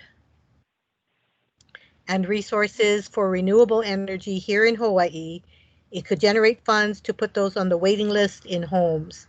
Beneficiaries died on the wait list like my dad.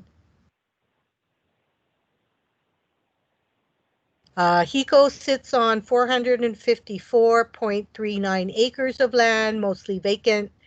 Was there consideration to build there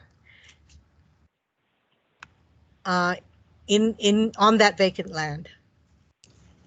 I know there's been a number of proposals on using that land for solar projects. I don't think there was anything specific to this, in relation to the DHHL land, and I don't really have any information to provide on any decisions on the use of that land. Is that the land around Kahi Point? I'm assuming the power facility. Yeah, I'm assuming they're talking about the land adjacent to the power plant. That's part of Hawaiian Electric's property. Yeah. Right. Let's see. Who will need to take care of the land and the panels from wear and tear and deterioration? That would be the subscriber organization would be responsible for that. You're just mimicking what is already created. That's plagiarism. Gigi, are you folks working with RCAC for any renewable energy projects? Just curious because I know they were working on a program. I personally don't know. I'd have to defer to Julie, who's the energy staff person. No, I'm Are not. you aware? Well, no, we're not. Okay. I don't know any of such thing. We need an in-person meeting because this sucks big time. Yeah. I just want to say that, yes, this is not the optimal format to meet. We hope that we can resume in-person meetings when it's safe. I live in Nanakuli Valley and probably would not qualify for any of these benefits. Either way, I still would rather see those lands be given to the people. The west side has the Gulch, electric plant, PVT, Y&I treatment plant, and now this. When will DHHL start taking care of the people and not the entire land or the entire island?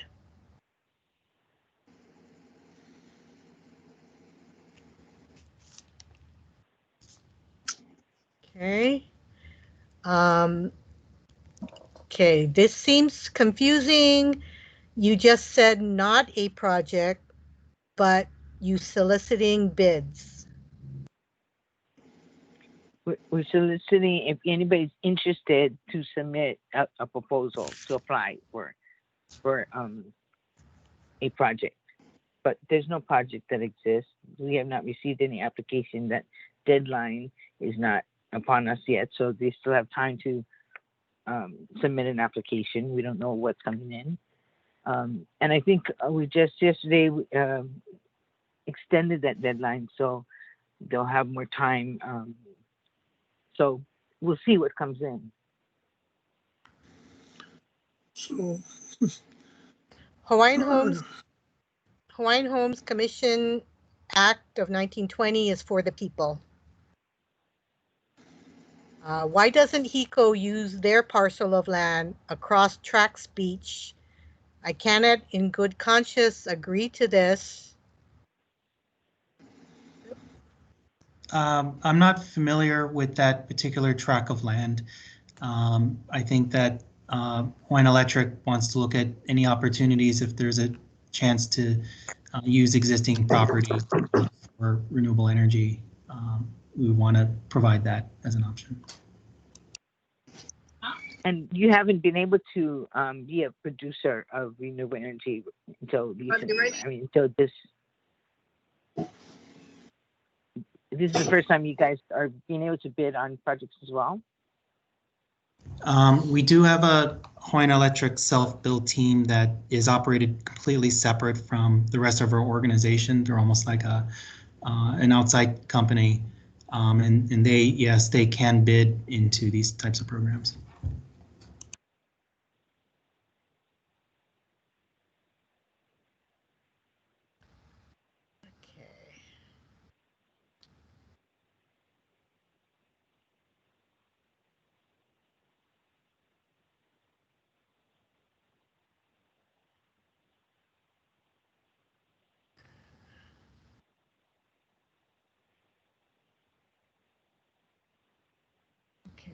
That's amazing how much input is on here. Yeah. So I cannot in good conscience agree to this. Are we going to lease our land for $1 and the subscriber rakes millions in profits? Definitely not. This would be a general lease, at a fair market rate kind of thing, not $1 a year. What if the next governor does away with EGA's 100% renewable energy by 2045?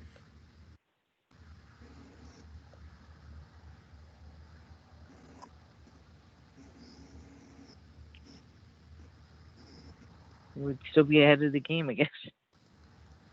We live in an island environment. To me, it's the writing on the wall kind of thing.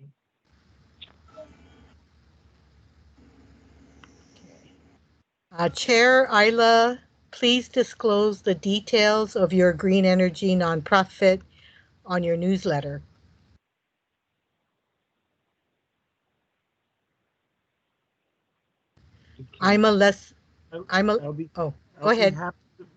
I'll be happy to provide an explanation.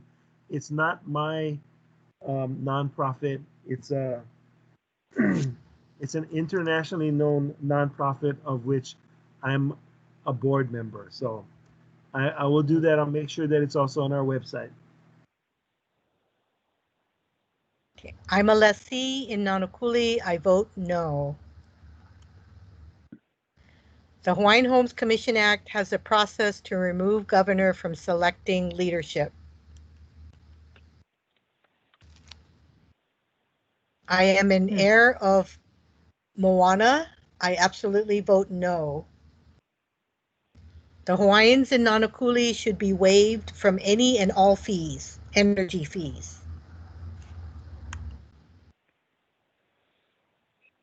There's got to be a more efficient way to select and pose these questions to staff.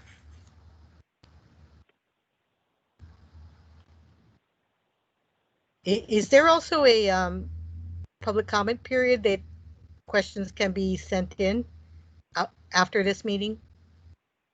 Yeah, that was our last slide with our DHHL planning address, email address, and our post office box address, and they can submit their comments or questions.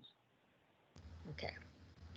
If this project goes through, how will it affect the Miki Ohana that occupies the lower ranch land?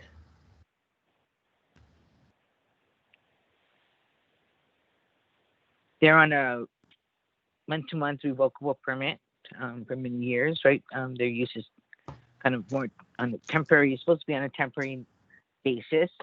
And I think, well, it depends on what comes in, the configuration of the project.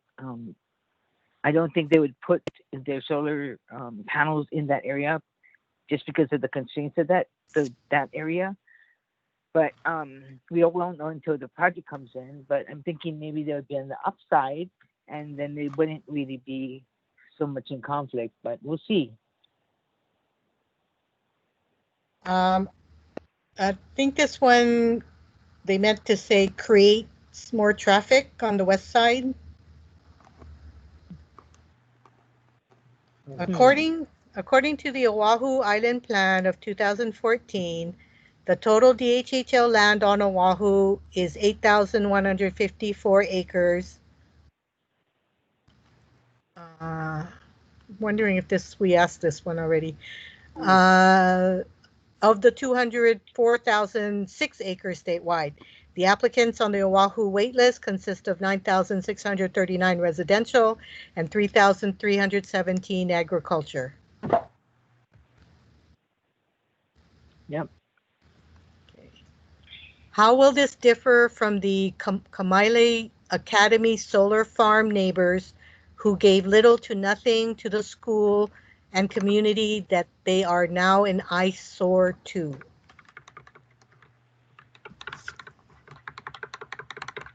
It's me.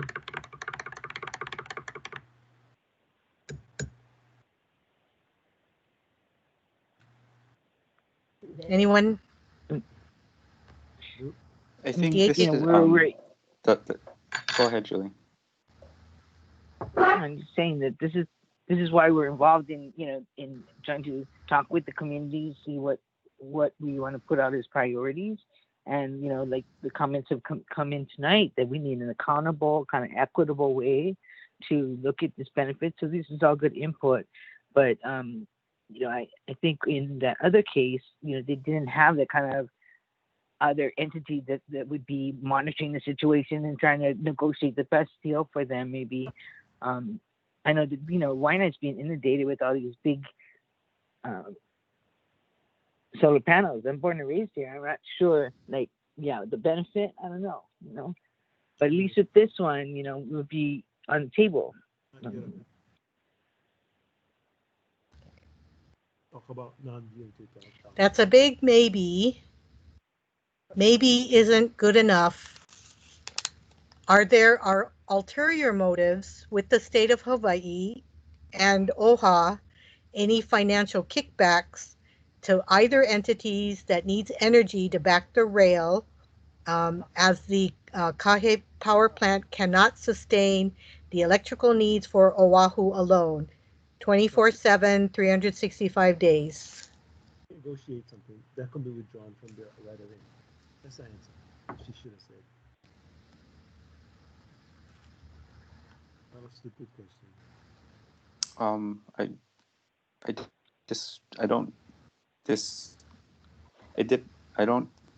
I just want to say this isn't going to be related to rail. And I think based on the other comments that we've heard is that if there is a project, if a developer does submit a proposal to us, that there needs to be a clear benefit to the homestead community of this area, and it needs to be accounted for. So I guess the simple answer is no, this wasn't meant to benefit rail. Last flood was in 2012. So looks like somebody looked it up. Pitched as a benefit to the people, pennies on the dollar. Okay. I have an opportunity to list. Go build on the landfill. It's interesting that.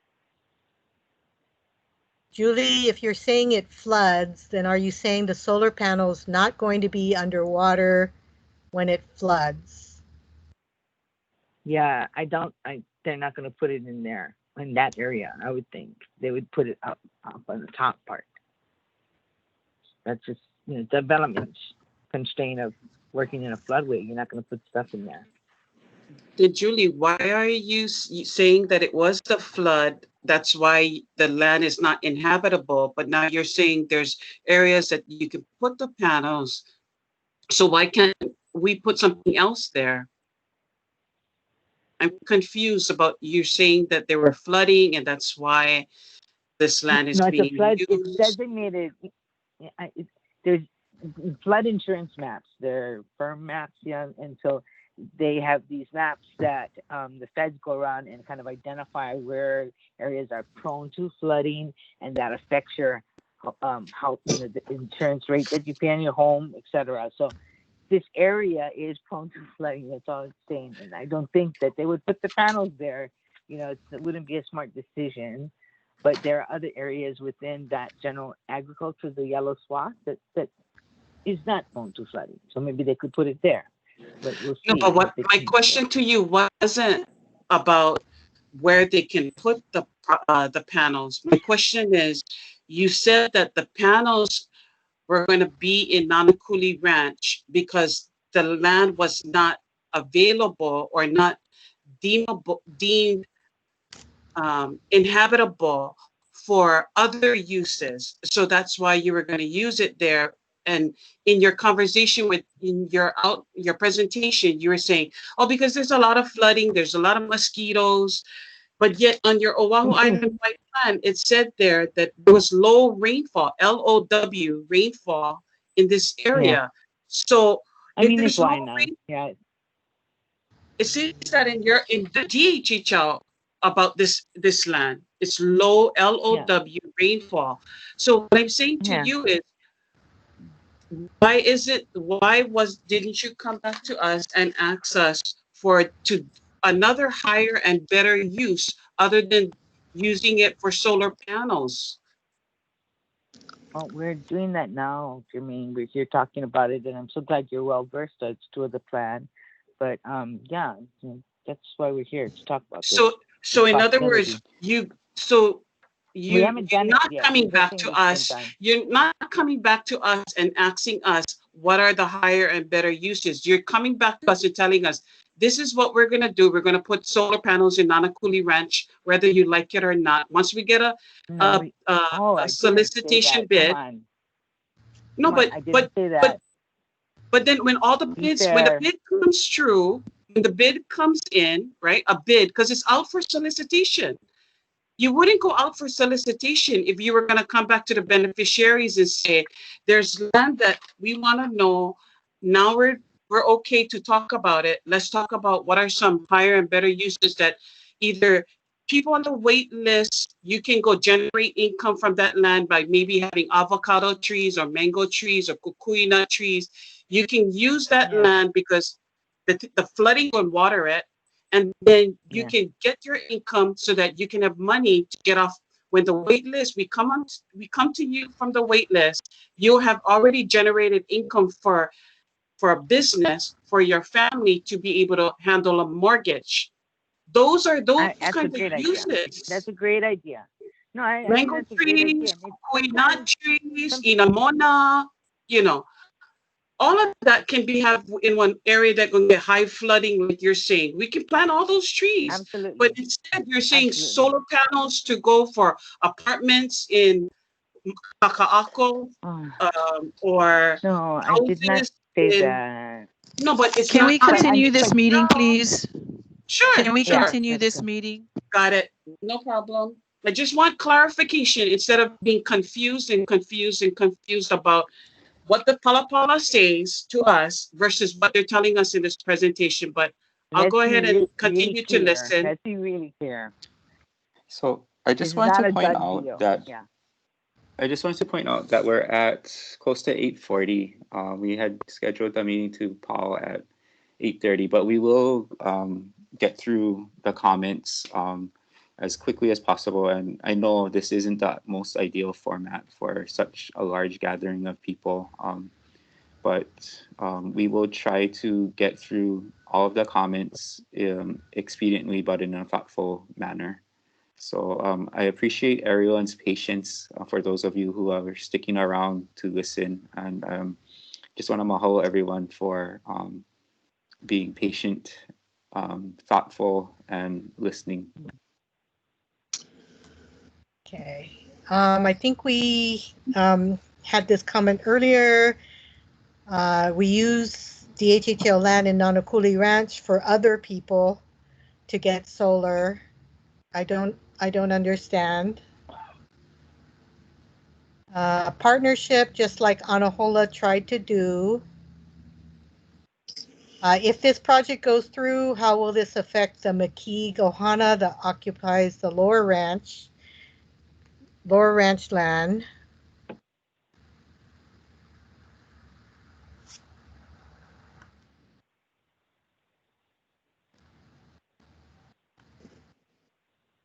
Excuse me, I know you guys are repeating some of the questions that is being answered, but the question to you guys is, how is it possible you guys putting out a bid if there's no project? I never heard something like that. There's no project, but we're taking bids for no project. How is that? I've been around a while, and going forward with this meeting the way it is, and I asked the military to not to go forward with any project until we can have a better, transparent meeting. It should be the same. The bid should not be going out until we be more transparent and have a better meeting. Right now, we're having this meeting like this, and not everybody get to comment, not everybody get to say, and then we're having a project, or not a project, we're having a bid for no project. We cannot eat solar farms, guys. Even though it says farm at the end, we cannot eat solar farms. So the thing what I'm saying is, and I wrote an opposition to this project, and I'm going to be every day watching this, and I'm going to be opposition to this project all the way through. So just to let you guys know, you guys need to stop this project until you can have the community have a real good meeting after October 15th when we start opening up and have a good meeting. By putting out the bids for a no project, I never ever heard something like that. Because you got to know how much the price is. You guys got to know where they're going to put them. You know what I mean? You guys talk about the people living there. Yeah, they're living there. They're living there a long time. They contribute to the community. The solar farm is not going to contribute to the community. And we keep going back and forth, back and forth. There's so much better things we can do for the Nanakuli Ranch. Community kitchen, community center, kapuna, a good kapuna center, something, learning, education. But we're going to put a solar farm that does nothing. We need to follow Prince Kuhio's word. Put Hawaiians on land, not objects. Okay? I'm not going to say anymore, but like I said, going forward, this meeting right now and this development or no development or this project with no project should stop until the people get to say perfectly clear that they're against this project or they're for the project.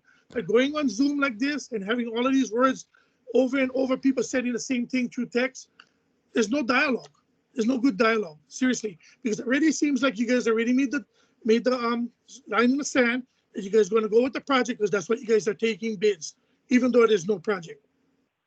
Thank you. No bids. No bids. Can you build a canal and build more homes for Hawaiians on the list?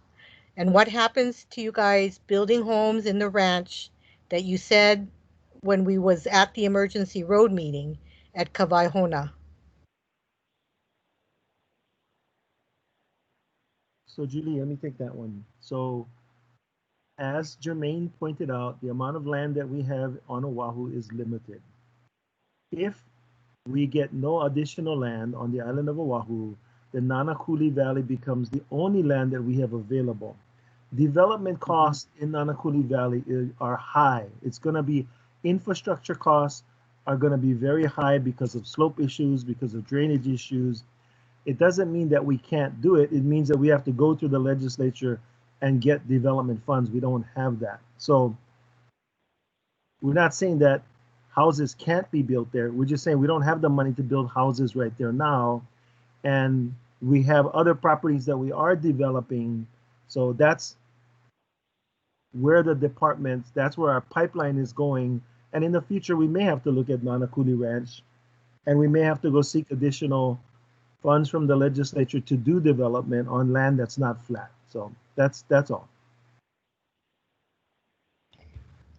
As rehabilitators, DHHL is responsible to help the Hawaiian people. Define rehabilitate.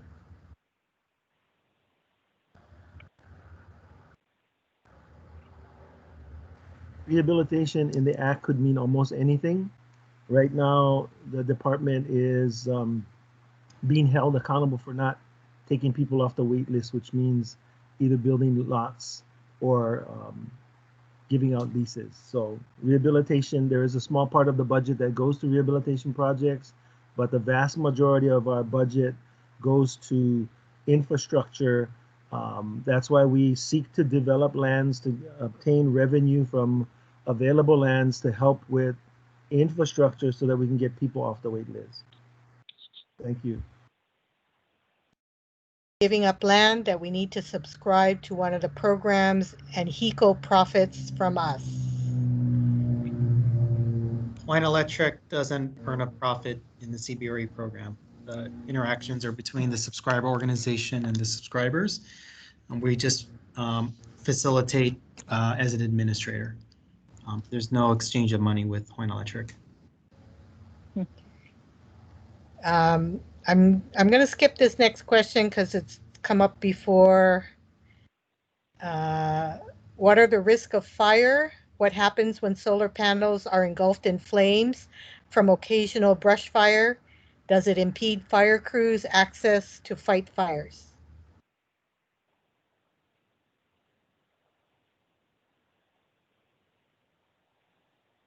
I think that's a good comment that we need to take into consideration about what potential impacts that this project might have. And I think by going through, I mean, an environmental assessment, we should be able to try to mitigate those concerns. And I think it's also a good comment that whatever the configuration of a solar project, it should not try to impede access to Mauka lands in case of fire. So those are really good comments, thoughtful comments about a potential renewable energy project should be sited on our lands. How can HECO deny Excuse me, homeowners can from Hiko installing? answer that? Can Hiko answer about panels getting on fire and about how does that happen? Because it's being powered with it's getting source of electric to Hiko, right? So can Hiko answer that question about panels getting on fire? Because it's going to be in our backyard.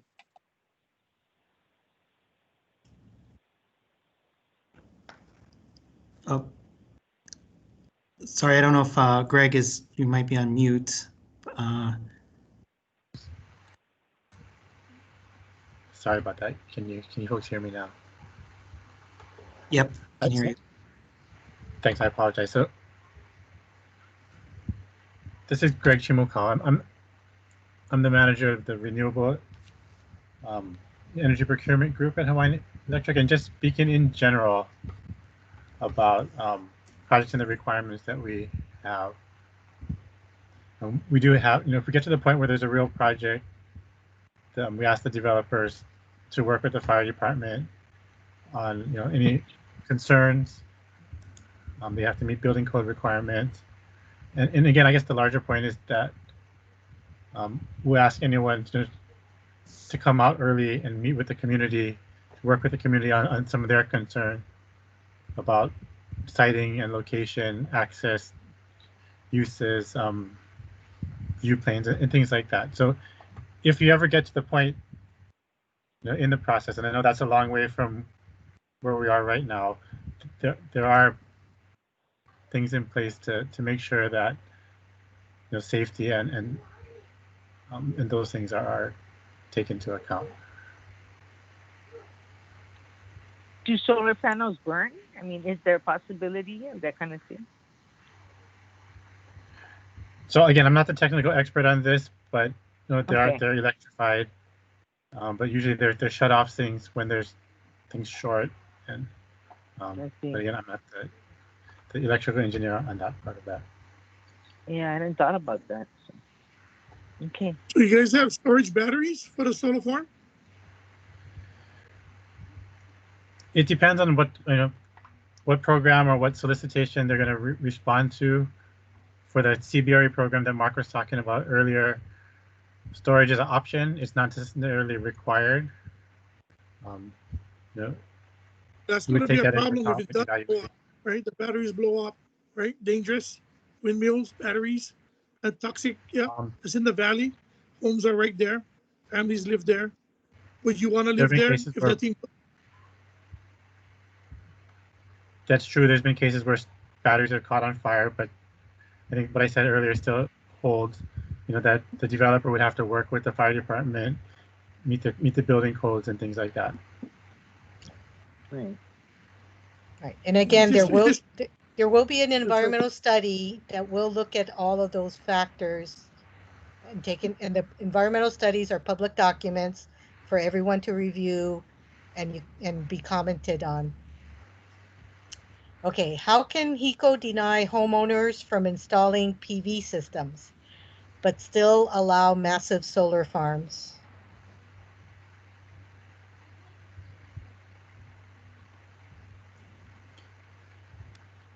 I can try and take that one. This is Mani Shinsato, and I'm on our customer energy resources team. I work with Greg and with Mark, and our team oversees not only CBRE, but also our residential rooftop programs. So customers who live in homes and apply for solar come to us and we review their application. So just wanted to clarify, we actually aren't blocking anybody from getting solar. We've never denied anyone. We did go through a period, it was a few years back, where we were having some technical issues, but we now have solutions for those issues. So we are letting customers through. So no blocking of solar. We really want to continue to add renewable projects to our grid. There's so many benefits that come from it. And, you know, before, I think customers who were able to get solar were really just the ones who lived in homes, but we want to try and improve access and have more and more customers be able to participate. So we see CBRE as one of those opportunities. So this came up before, you know, our customers who live in apartments or are renting, or simply, you know, have a house, but it's lots of trees around, it's shady, and it's kind of bad for solar. This is a way for them to get involved in renewable energy. So that's why we're excited about this program.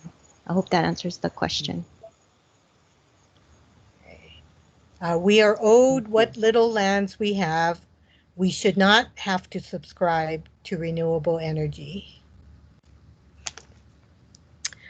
Wonder if someone from Anahola could join the next meeting. If there is one to talk and share their story and see what things they faced.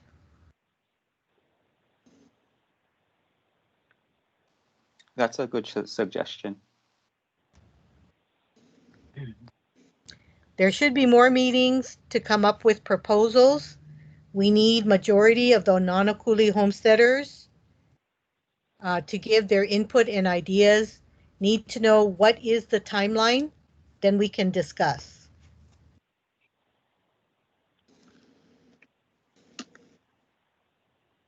Again, a question for the two people that are representing Hawaiian Electric, the renewable energy people. Oh, wait. Are we done with our? No, we still have many more chat box. We're up to 7:30. People who submitted at 7:30. So yeah, if we can please finish the chat box, then we can go to the people that have raised their hand. Yeah, there's still quite a bit of comments here. Jeez. This project is not meant to empower the homestead, but to keep power in the hands of the state. While our Kanaka Maoli are on the beaches, this is not benefiting the people. Don't see how.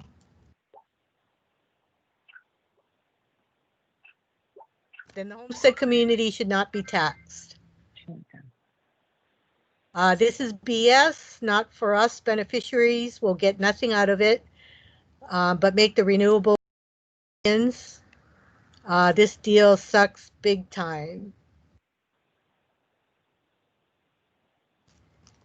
Okay, next comment is about the regional plan. I think we covered that. We homestead community should be waived from costs. What's wrong with land around the Kahe power plant?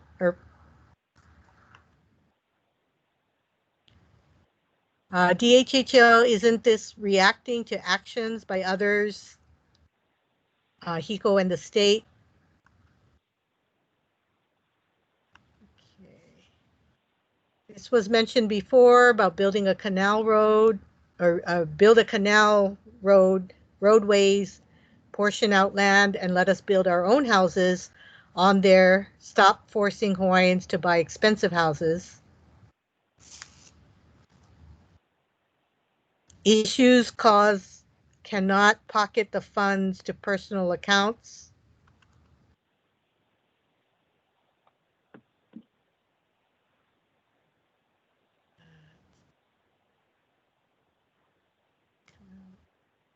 Will they be using wind turbine technology? I think we covered that. Not here. Yeah, it's available in the program, but not in the Hawaiian homelands. We just found out about this, so we need more time to discuss. My concern about this solar issue is about disposing. If the solar panels are no longer active for use, well, where will we dispose acres of broken panels?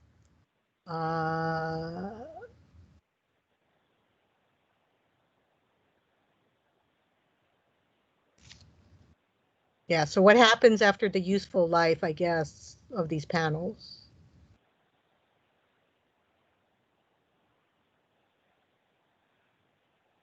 I think that's a good question, and that we need to ask that question of a potential developer slash subscriber organization. Even if you have solar panels on your home and produce more power than you use, you still need to pay HECO a standard minimum fee. That's true. There is a minimum bill amount. I think it's around $18, and you can't offset below that minimum amount.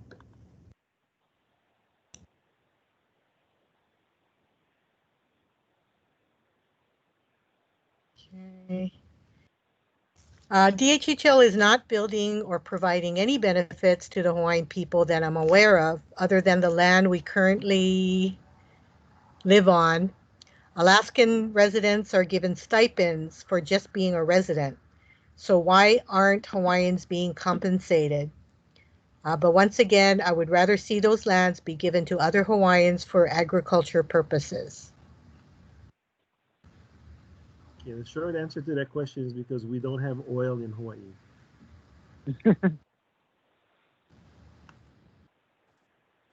Why is he? Oh, but Oh, you go ahead. guys make profit. Why is HECO telling us we're the developer?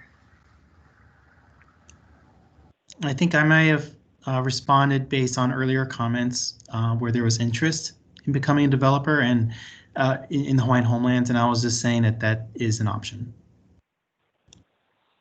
Is it in the scope for DHHL to be able to be a developer? It is not our desire to be a developer nor a subscriber.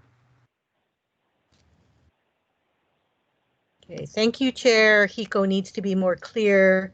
The slide on the presentation was unclear as to our DHHL Nanakuli beneficiary benefits.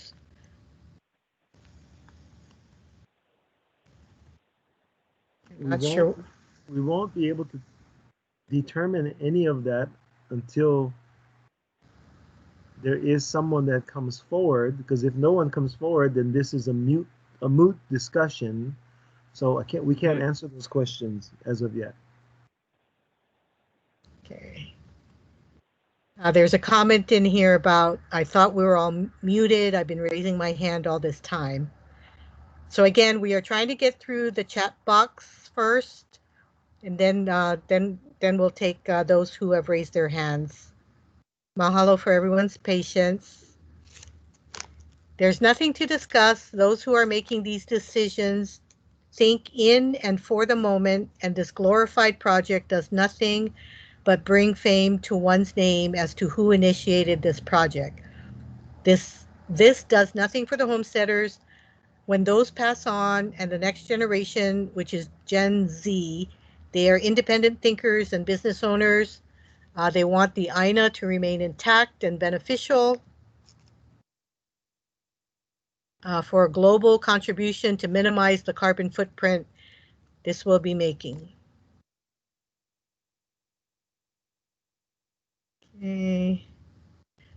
Saving a homesteader $250 to $300 will not help them survive in our expensive economy. We can be the technical and management assistance providers.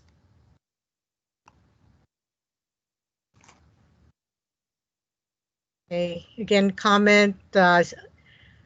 I see your raised hand. I advise you to unmute your mic and ask your question. Thank you for clarifying. Solar panels will create electromagnetic resonance to the electromagnetic rays, UV, which will absolutely bounce off and affect the individuals nearest the panels without a doubt.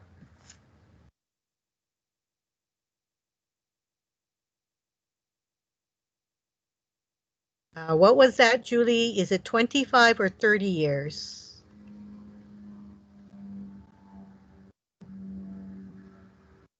Oh, that might have been a comment on the general leasing time period. You also didn't answer the question as to specific and details, please. Benefits for Nanakuli homesteaders.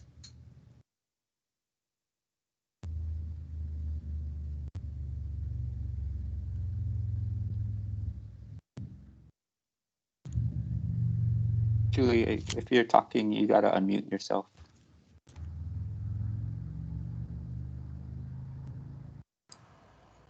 Can you hear me now? Yep. Yes. I'm sorry, my phone died, so I had to change. But yeah, that's why we're here to talk story and find out what kind of benefits make sense. You know, starting with your regional plan priority projects, those are well done. You know, what's priorities now? But we're like half an hour earlier, over on this meeting. I don't know if we can definitely put the input on, group them and respond to them and post it on our website. I think this is great stuff that we got. Thanks to everyone who took the time to input their comments and questions and concerns. I mean, this is really rich stuff I'm looking at.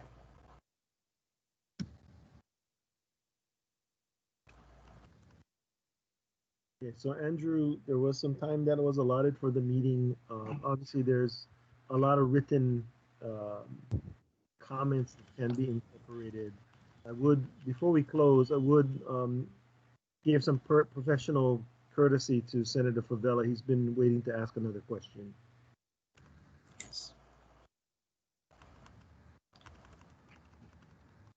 There've been a lot of people. Sorry. Go ahead, Greg. Go ahead, Senator. Yes, go ahead, Senator. All for that. I just want clarification because I had made a request to Hawaiian Electric. That's the reason why I'm asking if these two guys are the renewable energy people for Hawaiian Electric that represent their renewable department. A few months back, I asked for what was your guys' future plans in the state of Hawaii with renewable energy going forward. And you guys said to me in one letter that you guys couldn't answer the question because you guys are in the coronavirus. But it seems like we're going on with projects right now that is renewable in the state of Hawaii. So that's one of the questions that I wanted to ask you guys. Why didn't I get an answer to let me know when I asked you guys what was the future of renewable energy in the state of Hawaii? And this was not even relayed back to my office when I asked this question. So that's the reason why I want clarification. Because if you guys have any other hidden agendas or hidden projects that you guys are coming up, we would like to know as a community. I know you guys looking at making windmills in the ocean and doing that kind of technology. So these are the things that we need to be transparent about.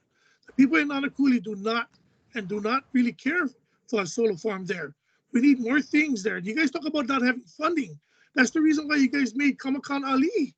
You guys gave to non-beneficiaries lease land for 100 years so you guys could raise money to build homes for our people. Same like that other solar farm, right? That you guys had said, right, Chair?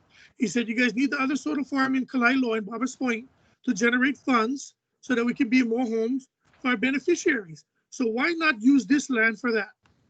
That's my question. Thank you guys for your guys' time. Okay, so I believe the Hawaiian Electric folks can take that back to their corporate management, answer for Senator Favela's question.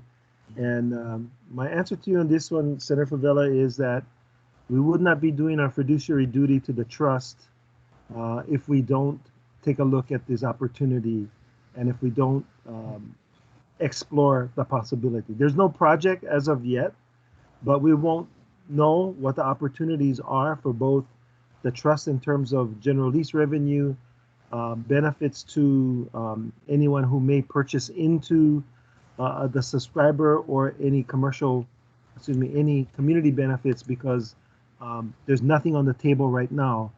But we would be remiss in our trust duties to not at least explore them. So I appreciate your comment. We'll take that back. as well as all the other written comments that are on the meeting chat boxes.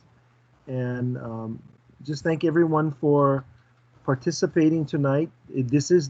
We agree, this is not the ideal way to do consultation or community meetings, but it is the best way that we have right now given the pandemic and the health recommendations to limit the spread of COVID. So with that, I would like to just say thank you. Everybody be safe, and we will continue to be in touch with you. So thank you, staff. I don't know who the host is, but I think it's time to adjourn the meeting. We have gone over, and we will take all of the comments into the record. Yes, thank you, everyone. Mahalo, Chair. And I just wanted to add one last thing. So the recording of the meeting will be posted on the same website, same address that you use to access this meeting. Okay? So it's the same one on the postcard you received from the department. So we'll have the recording of this meeting as well as meeting notes. Based on the length of the comments we had tonight, it might take us a little while to put together the meeting notes. But again, mahalo everyone for taking the time to meet with us, and have a good night. Yes, mahalo. Thank you. Mahalo. Thank you, everyone. Mark. Thank you.